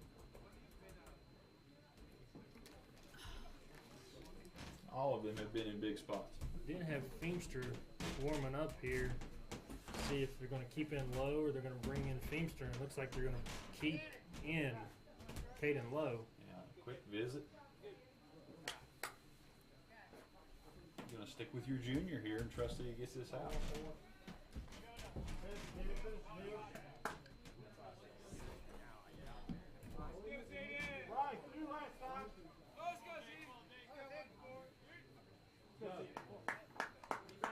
Like I say, bases loaded, 2 outs, and from what we've seen, probably their best hitter, Ransom.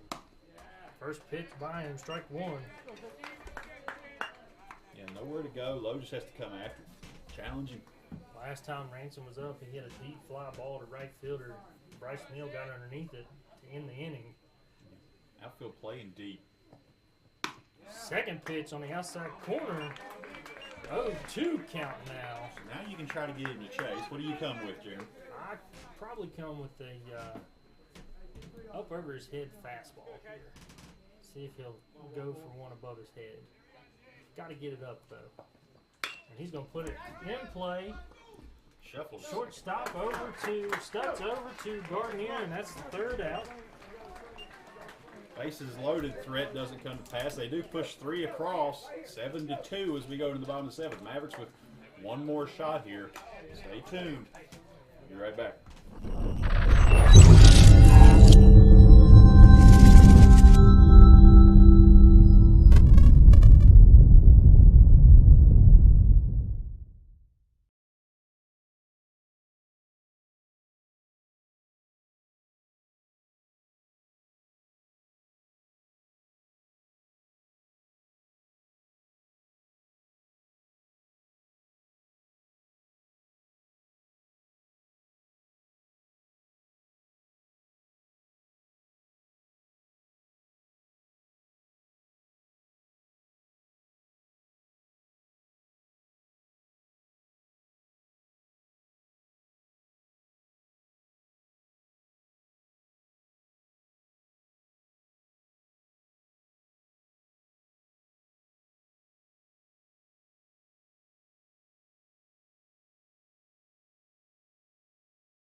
And we're back here, bottom of the 7th. Last 3 outs here for the Mavericks. They've done it 3 times, though, already this young season. 3 walk-offs. One against a big AAA team in Princeton Tigers about a week ago. Yeah, Luke Jackson comes in, batting in the 9th spot, I believe, in that game, and hit one into the gap in left field, drove in the winning runs, Cooper Ridgeway, and they were able to celebrate out there on the mound that night. They'd like to do that again right here.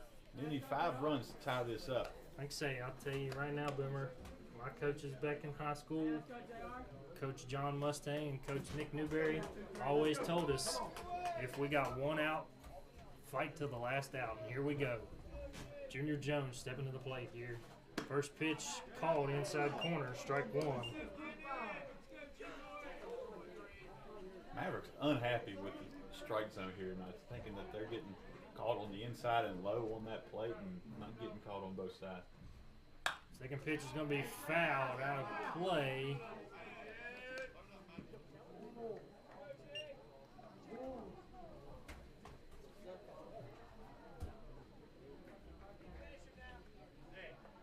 Oh, 2 count now.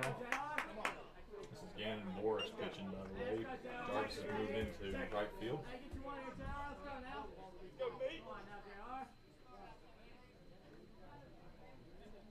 Winds and fires in the dirt.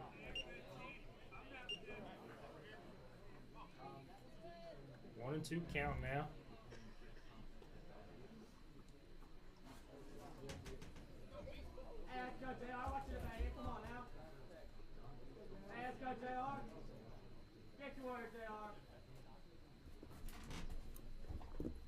Morris winds and fires. That ball's going to be fouled off. That came back and got a piece of his leg. Tell you, you know, looking down the Mavericks lineup, we don't have a single left-handed batter. You see Charleston Catholic, they throw out 3 left-handers, and we have 0. Morris looking into Ransom for the sign. Has what he wants. Winds and fires, and that's going to be above his head. Ball 2. 2-2 count now. Unusual Jones. not to have at least a left-hander somewhere throughout the organization. Exactly right. Morris winds and fires, and that's going to be outside. Run this count to full now. I think Charleston Catholic wasn't happy about that one now. Need base runners here. Ranson, the catcher, was ready to throw that one around the horn. Full count now. Morris has the sign. What he wants. Winds and fires. And that's ball 4, and that's just how the Mavericks want. Lead off walk here. There's going to have right fielder Bryce Neal coming to the plate.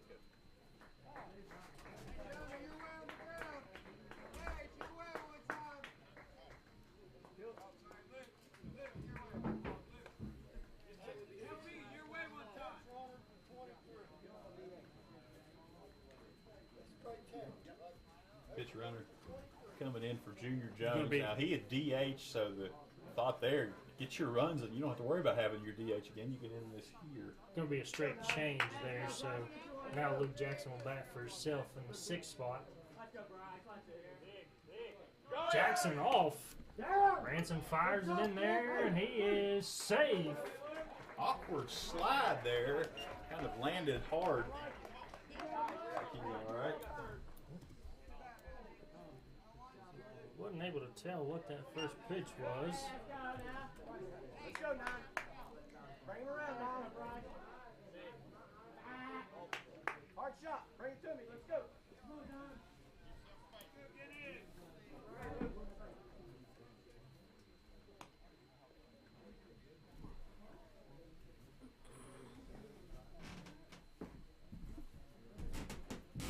Oh, 1 count here on Neal.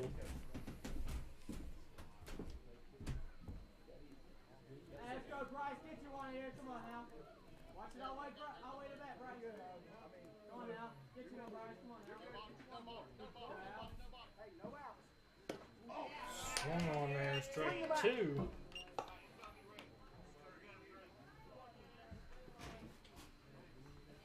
Coach Stutz there imploring him. Don't take a half swing. Swing away if you're going to cut. 2 count here on Neal.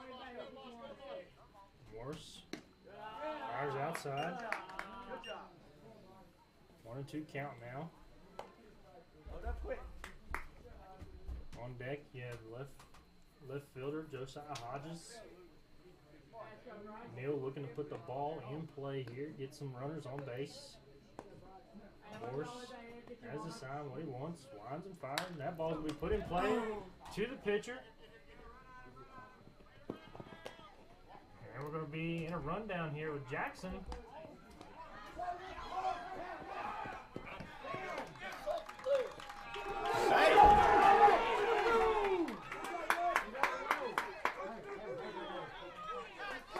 Wow, what was the And call? looks like we have a safe call here. He called him out.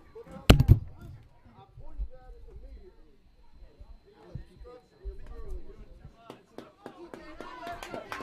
And looks like we have an obstruction call here, so that runner's going to be safe at third. So runners on first and third, nobody out. Charleston Catholic head coach is livid right now. Get out of the way. It's not an instantaneous thing. Let's go. They're going to make this argument, but it's not going to go anywhere. They're not going to change their mind on that call. So, you're going to have a single score there.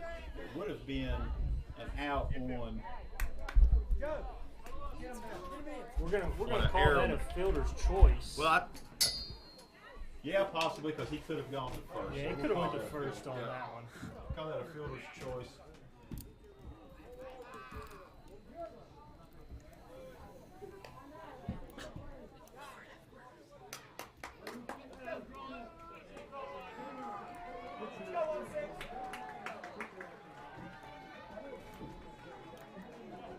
But when all said and done, you're going to have no outs and runners on the corner.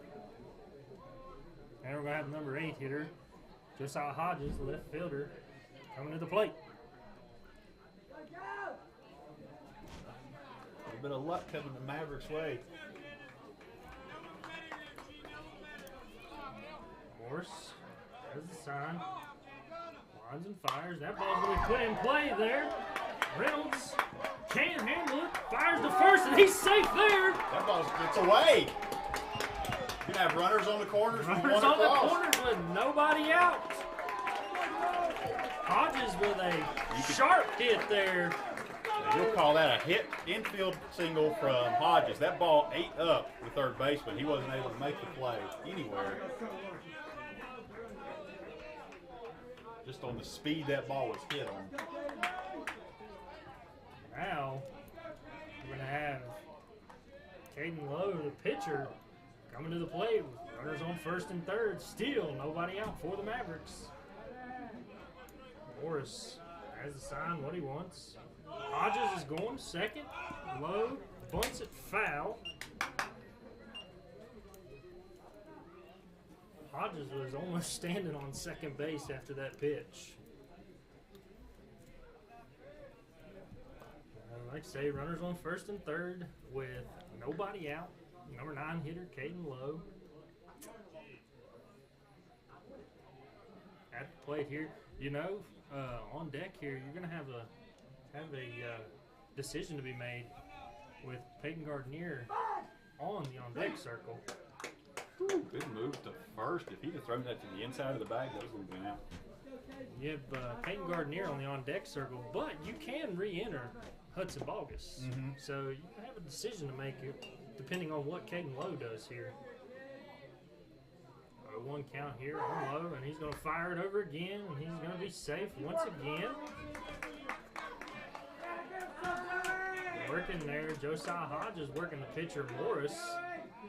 I'm surprised they're paying that much attention with the 4-run lead to the runner on second. He only represents the and he's off again, and there's a bunt down, and he's going to score there, and he's going to be out. Out. But he's going to score the run. Gets the job done. Brings him to a 4-7 lead now and moves the runner to second. Good lay down bunt by Caden Lowe. Almost safe, almost legged that one out. Give an RBI to Lowe on the sacrifice. He'll be to the top of the lineup now. Going to have Peyton Gardner batting the first time. Morris fires it in there. First pitch, strike to Gardner.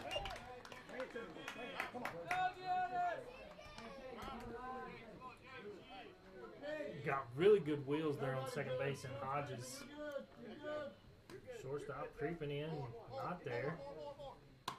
Gardner takes one on the inside corner, strike 2.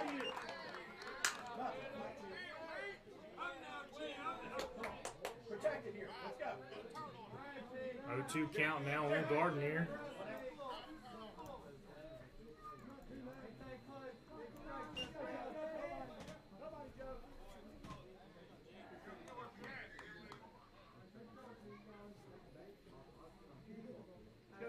Be a hitter. Be a hitter. Let's go.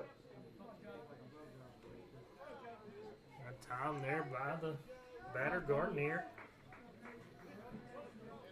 After Gardner, you'll have Dutch Ridgeway, Fraley Jackson on the line. So Mavericks into the heart of their order. Morris has what he wants, winds and fires. He Didn't go. did not go there. So, ball 1. 1-2 the count now on Gardner. Gardner represents the tying run right now. No, he doesn't. There's nobody on first. He represents the number 6 run. Tying run will be on deck. Fires it by him there, strike 3. 2 outs now.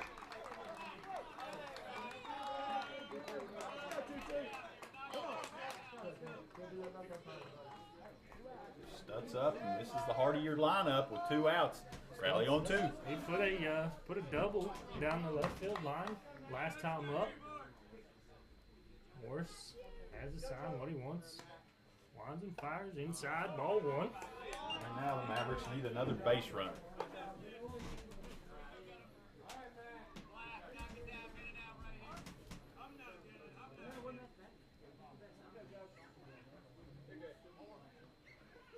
Morris steps off the mound there. Back on it. Looking inside to Ransom. Has what he wants. Studs fouls it off there. Stay on top of it. Let's go.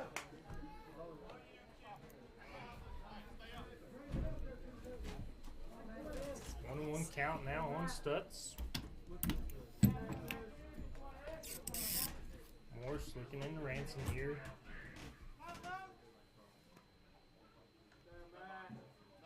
And steps off the mound.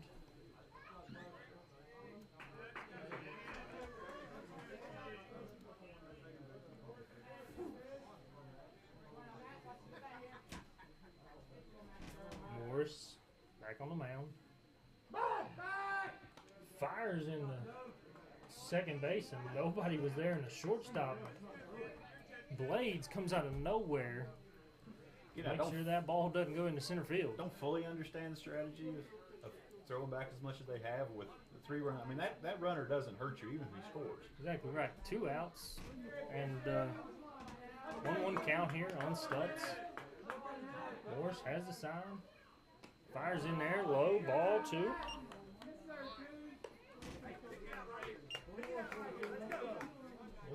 Two and 1 count now on Stutz. Stutz needs to find a way to get on here to give Ridgeway a chance. Stutz puts the ball in play. That's going to be through the hole. They're going to send the runner, and he's going to score. I don't know if shortstop fully realized that runner was going. He turned, had a chance to play it home, and never threw it. So now the tying run comes to the plate. And the catcher, and as we talked about earlier, the leader of this team, Cooper Ridgeway. Wouldn't it be something if Ridgeway could find a way to put one over the fence here? If not, just get on base and give a chance for Fraley. Absolutely. You got Fraley coming up. Morse fires over to first base. Stutz. More of this. And the Mavericks aren't taking large leads here because the tying run is at the plate. Exactly right. So anything you throw over or throw back, it's unlikely you're going to pick them, and it's more likely you're going to throw it past and give up the ball. Morse fires into Ridgeway, and he's going to take low, ball 1. We also have to go back, though, to the top of the 7th when Charleston Catholic got those runs on, and that ball's going to be put in play there. Shortstop boots it! And that runner's going to be safe at third. That boots, shortstop boots it, and the Mavericks are still in business here. E6 score there.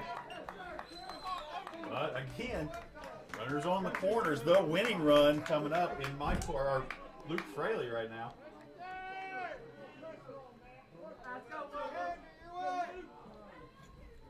Two outs, and you hear the crowd out there saying, "Rally on 2."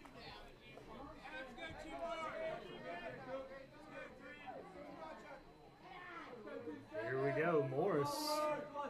Lines and fires inside, ball 1. Things are getting a little tight out there for Morris on that mound. You know they are. Morris was warming up there when Charleston Catholic only had a 4-2 lead, so he must be the closer. That ball's going to be foul out of play. 1-1 count now on Fraley. How big right now is that obstruction call at third base earlier? Exactly right.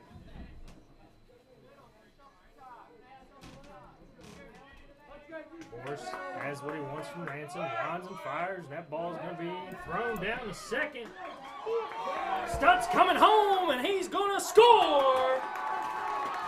1-run difference now for the Mavericks. Tying run now on second base.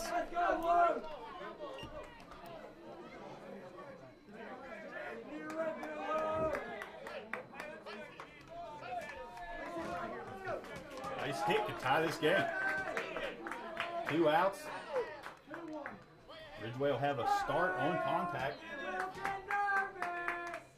2-1 count here on Fraley.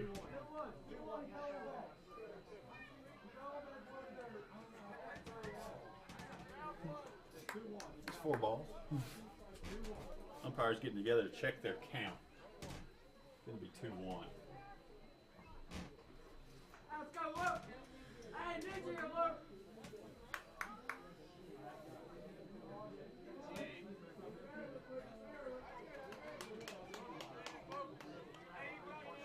I think we got 2 balls, 1 strike here on Fraley. Fraley looking to find a hole here. Ridgeway could get a huge lead. Fraley takes low, ball 3. Fraley gets on. It's going to bring Owen Jackson to the plate.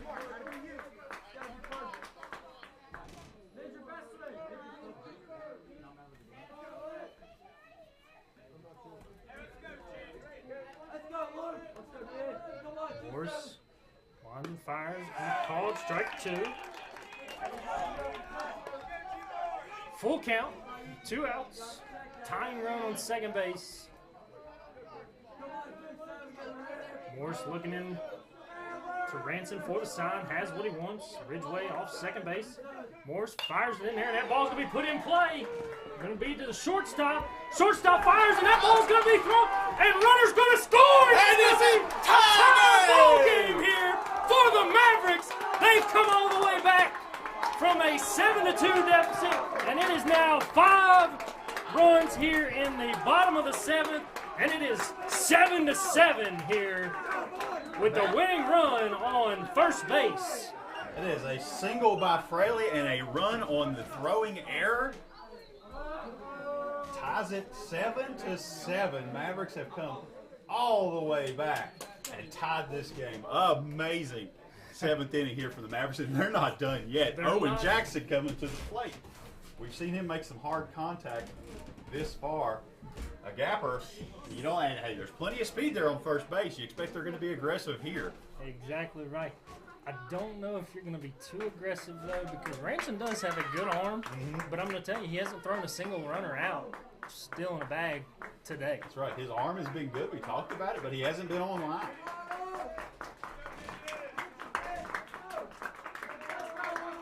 Like I say, we're now into a ball game here. 7-7, bottom of the 7th. Runner on first base in Luke Fraley. And Fraley's taking off, and Jackson's going to put the ball in play to center field, and that ball's going to be caught. But we're going to be in extra innings here. We're going to extras. Mavericks rally back and tie the game. Bonus baseball here in Linside, folks. Don't go anywhere.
We're back here in Linside, 7-7 after the Mavericks rally with a 5-run bottom of the 7th. The comeback kids are doing it again. And we're going to have the 7, 8, 9 hitters up for Charleston Catholic here. Caden Lowe still on the mound. He's 46 pitches into his relief effort. We're just going to have the top of the 8th. We're just going to have a short delay here as the field umpire had to go to the restroom real quick. So long game, you know, you're timing that up just so you can hit the bathroom at the end of the game, and then you go extra. You gotta stop things for a minute. Exactly right.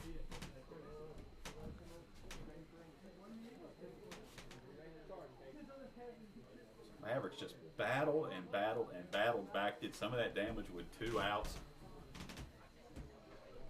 Exactly right. We have to go back to the error on the shortstop there. It looked like a routine ground ball, just ate him up there. And Yeah, it took a hop, and who knows? Maybe it's part of this field after that rain this morning. They had to rake out, but it caught something there and just popped on him, and he couldn't react to it. And the field umpire is back, and we are ready for bonus baseball as Alara will step in here in the top of the 8th. Caden Lowe on the mound. Mavericks looking to shut down the Irish 1-2-3 here. Laura has struck out twice in this game. Lowe with the sign, lines and fires. First pitch, low, high, ball 1. Caden Lowe with 47 pitches.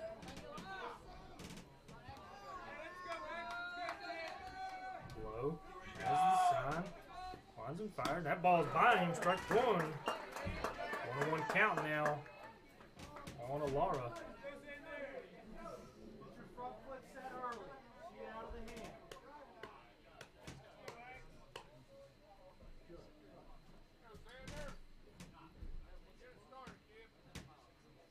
Lines and fires. Little high. 2-1 count now on Alara.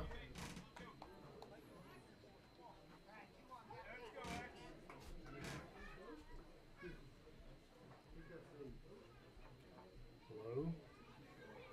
Not comfortable there. Steps off the mound. No runners on. Definitely need to take your time. Need to throw the ball in the zone. Let your defense work behind you. Low, lines and fires. That ball's gonna be fouled off. You important to remember, you're the pitcher. It's a high school game. You have control of the pace of this game, so put it to the pace where you want it. 2-2 count now on Alara. As you said before, Boomer, he struck out twice. Let's see if we can't get him a 3rd time here. And wind up in the pitch. Ball's going to be put in play to the right fielder, Neal. Looks routine. Neal under it, can of corn. 1 out.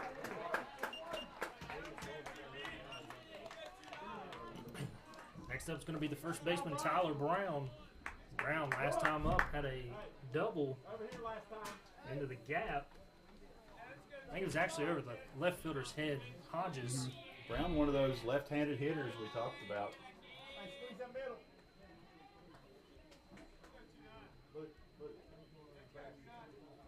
First pitch here from Lowe. Could be called, strike 1. Right at the numbers. 0-1 count now. Wind up and the pitch. That ball's going to be put in play. Left fielder Hodges underneath it. 2 outs. To make a little bit of adjustment there at the end of that. It carried some with the wind blowing just slightly. So they will make that play.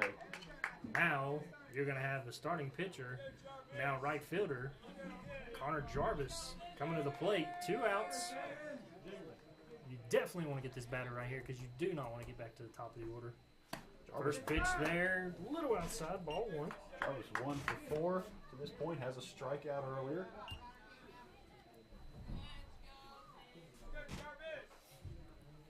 Lowe has what he wants from Ridgeway. Lines and fires. That ball's going to be put in play. That ball's going to be caught there by Bryce Neal. And no runs here in the top of the 8th for the defending state champ, Charleston Catholic Irish. Mavericks coming to bat, bottom of the 8th, chance to do it again, Boomer, with a walk-off win. We'll be back.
And here we go. We're back, bottom of the 8th.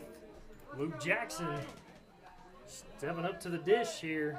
So if you're Morris, you're thinking you just gave up 5 runs in that last inning, and now you've got to come back out and do it again with a tie game. First pitch, that's going to be bunted. And nobody's covering first base, and Jackson's going to be safe. Winning run on first base, and that is some speed on first base, Boomer. Yeah, call that a single, but what happened there is the first baseman who should have covered came in to field the bunt. Pitcher also fielded the bunt, and nobody covered first. But the Mavericks will take it, and now speed on first. Speed on first, and Luke Jackson, you're going to see a pickoff move coming right now. And that ball's going to be thrown away. Go. And Jackson's going to be going to second. He might come to. We're going to be there. But the winning run is on second base, folks. Winning run now on second base. We talked about it time and time again. Lost his glasses, had to go back and get his glasses. We talked about it time and time again. Pickoff moves, and that one right there got him. Bryce Neal up. Bryce Neal's made some great plays in right field tonight. Let's see if he can't become a hero right here. 0 for 3 so far, but it's a good time for your first hit. That ball's going to be put in play foul. It wouldn't be the worst play in the world to bunt here. But right. What do you do here if you're on second base, though, if you're Luke Jackson? I'm listening to my coaches, and if ain't nobody covering, I'm probably going to get me a walking secondary. Yeah, they're going to creep in behind and try to play a little cat and mouse, but nobody's actually going to cover that base. And there was showed the bunt. He's going to pull it back. Forward back there. Nice stop there by the catcher, Ranson. Not allowing that winning run to go to third base. 1-1, the count here to Bryce Neal. I tell you, the first baseman's playing up. Just a little bloop over his head is going to win this ball game. Morris lines and fires, and that ball's going to be put in play. Bunt down, and he can't make the play there. Runners on first and third, nobody out. Booted by the first baseman, and a winning run with nobody out. Now on third base. Error on the field there. 2 errors to put these base runners on. Both on bunts down the first base line. They covered first that time, but the pitcher booted it. Now, here's what I do if I'm at first base and I'm Bryce Neal. I go halfway, see if the catcher's smart enough to not throw it, and then I'm going to second base. But if he throws it, Luke Jackson needs to be smart enough to take off home. You've got a good hitter here in Joe Hodges coming to the plate. Any contact?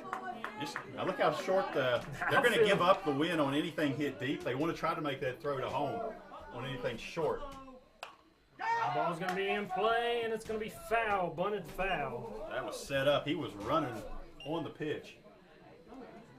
Little suicide squeeze play here. Mavericks a little lucky there. That ball was popped up. Bryce Neal was running. If that ball was caught, that could have easily been a double play there. I'd say Morris Went and run 90 feet away. has the sign he wants from Ransom. Winds and fires. Hodges swings and misses. Strike 2. Neal's going to jog into second base. Now you have runners on second and third, but that runner on second does not matter. Doesn't matter. Just takes away the opportunity for a double play. Infield playing definitely in, so ground ball, they're coming home. Yeah. No reason for him to even take a lead. He could set on second base right now. Exactly. He doesn't have to advance from here. In fact, he can't reach third because this game would end on a score. So, yeah, I think I would just take a nap on second base right now. Exactly. Back here, Morse looking into Ransom, has the sign. Winds and fires. That ball's going to be swung on a miss. Strike 3. It's only 1 out. Bring up Caden Lowe. Going to bring up Caden Lowe. And wouldn't this be something? Caden Lowe goes into the top of the 8th, gets him 1, 2, 3, and then a walk-off single right here, Boomer. Hey, you know what? Crazier things I'm here for it. I'm here for it. We're going on almost 3 hours here of this baseball game, so looking at. The bunt's down. Bunt's down.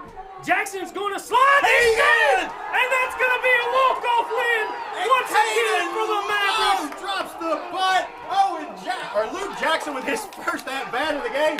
Magic Man comes and does it again. Mavericks win the game on a suicide bunt. Ladies and gentlemen, the Mavericks do it once again. 4th walk-off win this season against the defending state champs, Charleston Catholic Irish, 8-7. Your final score. We'll be back with the post-game and player of the game right after this.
Once again, comeback kids from Linside do it for the 4th time this season. 8-7 walk-off win against the defending state champs, Charleston Catholic Irish. And here they are, guys. It's Carson Cohen, Luke Jackson, and Caden Lowe. Guys, now, none of y'all actually, well, you were in the starting lineup for to bat, Carson. You were being DH for us in center, and you were sitting on the bench. So you guys came into this game. How did you adjust to – let's talk about that last at-bat first. Let's get it out of the way. Luke, you came in, and that was your first at-bat. So you laid down a bunt, and you just relied on your speed. Did you know – how quick did you know that nobody was covering first? Oh, I mean, as soon as I laid down that bunt, I looked up. The pitcher was running perfect bunt, and I knew I was safe. As soon as I saw the pitcher pick up the ball, I was inside. I was jumping. Like I was. What did you see though, Luke, on the bottom of the 7th on that interference call? I really don't know. Should have been a base running error on my part. I got really lucky. So the pitcher starts running at me, and I was, got a little bit of a pickle, and he got in my way. I could have sold it a little better, but I didn't really play it off. And then I turned around. I was running towards third, and I was like, I'm hitting the ball out of the glove. That was my mindset. I wasn't trying to slide. And then I turned around, thought I was out, and I was safe. So I got lucky. So you got into the 8th. You're on first.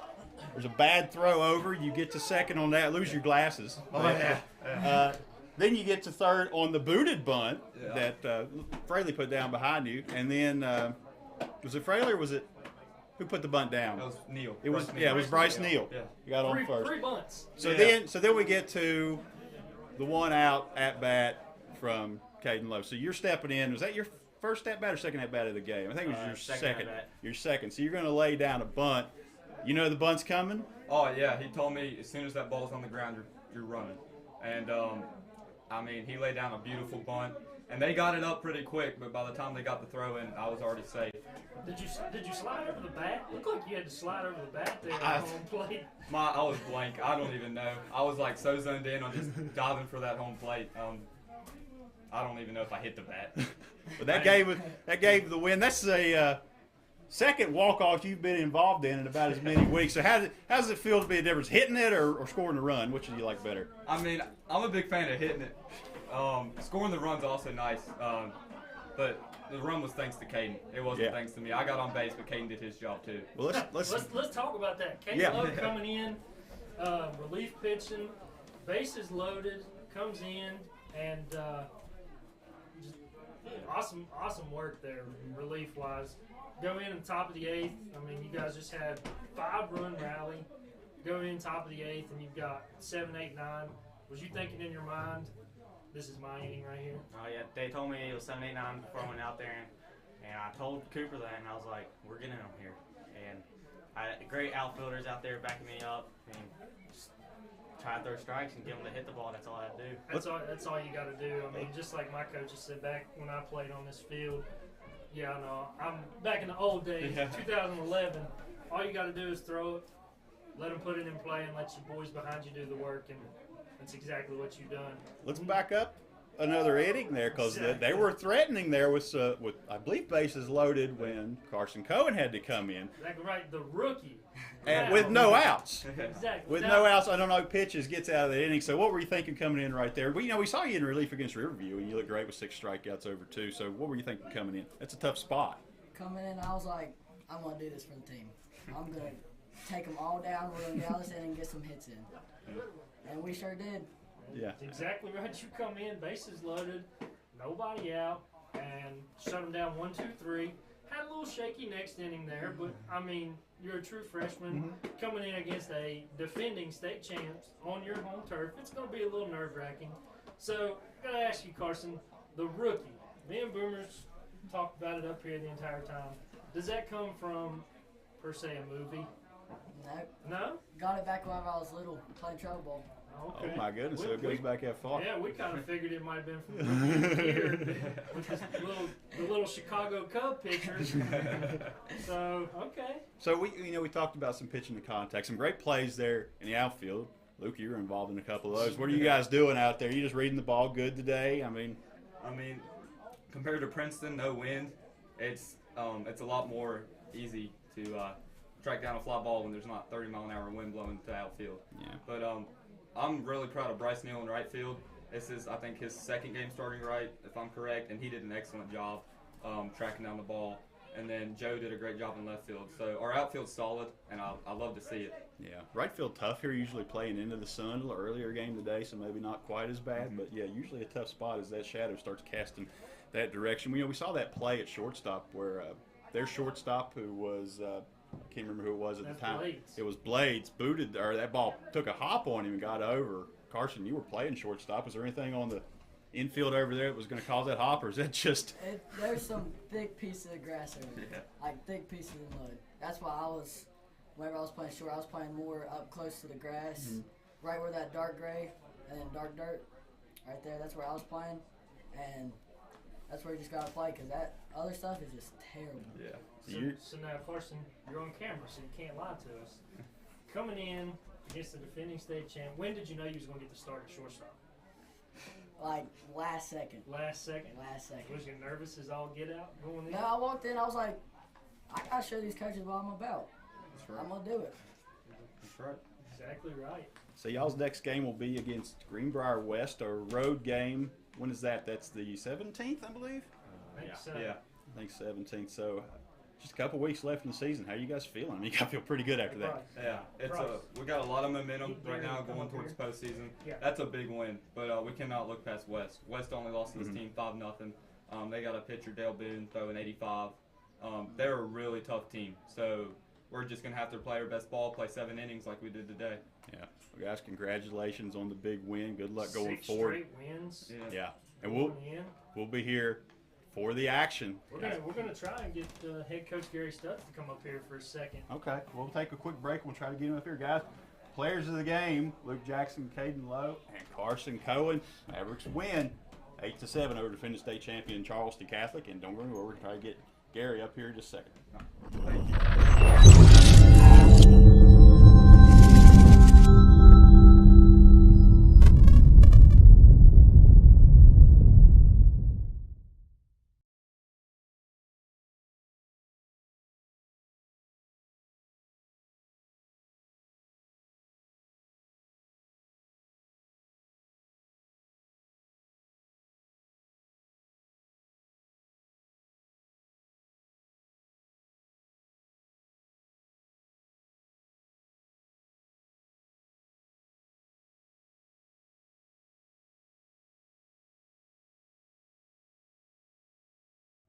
Thank you. And we're back with the victorious head coach of the James Monroe Mavericks, Coach Gary Stutz. Gary, going into the bottom of the 8th, shutting them down 1-2-3, did you have it in your mind with the lineup coming up that you had, small ball? Knew what we were going to do from the start.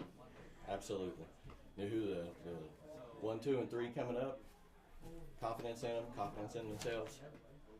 What did you say to the team coming into the bottom of the 7th inning? You just gave up a few runs. I think it was It was 7-2. Some teams would have laid down right there. What did you say to them to get them going? The whole game, we hit the ball. We popped it up most of the time. The motivation coming into that is keep the bats going, keep the ball on the ground. That's all we did. Well, and it's And like it worked. It's like we were talking about up here the entire time. Some of their pickoff moves, I just don't understand why they done it, because like I said, they had a 5-run lead and then they throw the ball, pick off the runner at second and throw it into the outfield. You get a run scored there. Throw it over to first base, you get a run scored there. What was your thinking there in the bottom of the 7th once you've seen things falling into place for you guys? And that's the other thing. They make errors too. And put the ball in play, let them do their thing, and we'll do ours. Exactly And right. it worked out. Yeah, you can't get on base if the ball's not in play. That's right. Exactly. Absolutely. Good things happen when you put the contact. That's right. Just like my coach always tells me, and I could hear some parents over there rally on Yep. too. Yep. And if you have one out to live with, you can do that right there. That's right. Put the ball in play. You did your job. Let them do theirs. How's the team chemistry gonna grow after this win? And not to mention, you're on a 6-game winning streak. Yeah. They're on cloud 9 right now. We started the season out rough, very rough. We had a tough schedule. This tough game today. We went down to Tennessee, played a couple 4A, AAA teams. Learn a lot. Come back. We played Charleston Catholic. Learned a lot from that ball game. Today we're putting what we learned to work. Talk about Talk about that first time you guys played Charleston Catholic. I know it was a 10-0 win for them up there. Did they have their same pitchers they threw? They had a different pitcher. They had a different pitcher when we were up there, visited with them. Don't recall his name. But anyway, he's their ace pitcher. So you guys haven't seen either one of these today? No, we haven't seen these guys today. But when we were there, we hit him. He's a good pitcher. We put the ball in there. That was our problem at that ball game. We made contact. We just hit the ball right to him. Not much you can do with that. And down here, when they come here, it's like that's our goal. Put the ball in play. Let them make the errors. Let's talk about your pitchers a little bit. Matt came in, started, did a good job through, and then you had Carson and Caden come in, and a couple tough spots. Talk about the trust you have for those guys, being able to call their names right there. Yeah, no, talk to Matthew about him starting. He would rather start, They come in later, so we give that a shot. First time this year, worked out great. Got followed up with Carson. Like to move the ball a little bit. Carson can move the ball. He's got a wide range of pitches in his arsenal. So he did good. He did his job. When I went out to the mound, I told him, I said, I want you. Your job is to make them hit grounders and pop-ups. And that's exactly what they did. Well, He did his job. Me myself, I don't ever criticize umpires or refs or whoever, but couple questionable strike zone calls here and there tonight, but also a couple calls in your guys' favor there also. So kind of worked out both ways. Yeah, it was a really small strike zone. It was frustrating, but it was that way on both sides. So it was. That's all you can ask for, consistency. That's right. We had the favorable call here on the obstruction at third. That worked out well for us. Yeah, big call right there. It was good heads-up play by Luke. Luke, good baseball. Yeah, like I say, Luke come in here and he was talking about your outfield being solid, and I'm telling you one thing: any fly ball hit to that outfield today was can of corn right in the glove. Talk about I think Luke said that was Bryce Neal's second time ever starting in right field. He made some. He did some big plays in right field. Probably 4 or 5 catches. Yep, absolutely. He had we had 3 or 4, 5 catches, and then they did hit a gap out there between in between center and right. But yeah, he showed up big today. And then Luke Jackson almost makes a diving play in center field. That ball just off the nip of the glove, and we're probably going home early. Yep. But who would want to go home early on a beautiful day like this with a Maverick W? Once again, Mavericks take down. You got David, you got Goliath here today. David takes down Goliath with James Monroe knocking off defending state champ Charleston Catholic 8-7 in a game. If you missed it, tune into Greenbrier Valley and you can check it all out. Yeah, it's the kind of win that just propels you into the second half of the season, and it gives you a lot of confidence. And it's a team that's playing great baseball right now. You can go. 10, you can go as far as you can. Yeah. Well, just like you said right there. ourselves now. Just like you said right there. Back when I was playing in 2011, we started off the season. I think we were 2-14, and you automatically get into the sectional tournament. You win the sectional tournament. You get hot at the end of the year, and anything can happen. And right now the Mavericks are hot. You don't want to miss this team playing baseball. Tune in. I think Boomer's been here pretty much every game. So tune in to Greenbrier Valley to watch these boys play. And congratulations once again. Thank you, guys. Coach Stutz. Thank you. Woo! Excited, Coach Gary Stutz, on his victory tonight against Charleston Catholic, the defending state champions. And we're going to wrap this up, folks. Again, we'd like to thank all of our sponsors for this game tonight: Air Supply, GNC Flooring, Advance Hydraulics, and Moco T-shirts. And if you would like to get in on this action, hey, right now is a good time to strike while the iron is hot. Get in touch with the Greenbrier Valley channel folks, and they will set you up with that. You can be part of this broadcast as well. So from G. Comer Sports Complex here at the baseball field, this beautiful Saturday, James Monroe defeats defending state champion Charleston Catholic 8-7 on the walk-off. And that's going to do it for us tonight. We'll be back in action Monday with the girls. Don't miss that. And we'll see you then. God bless.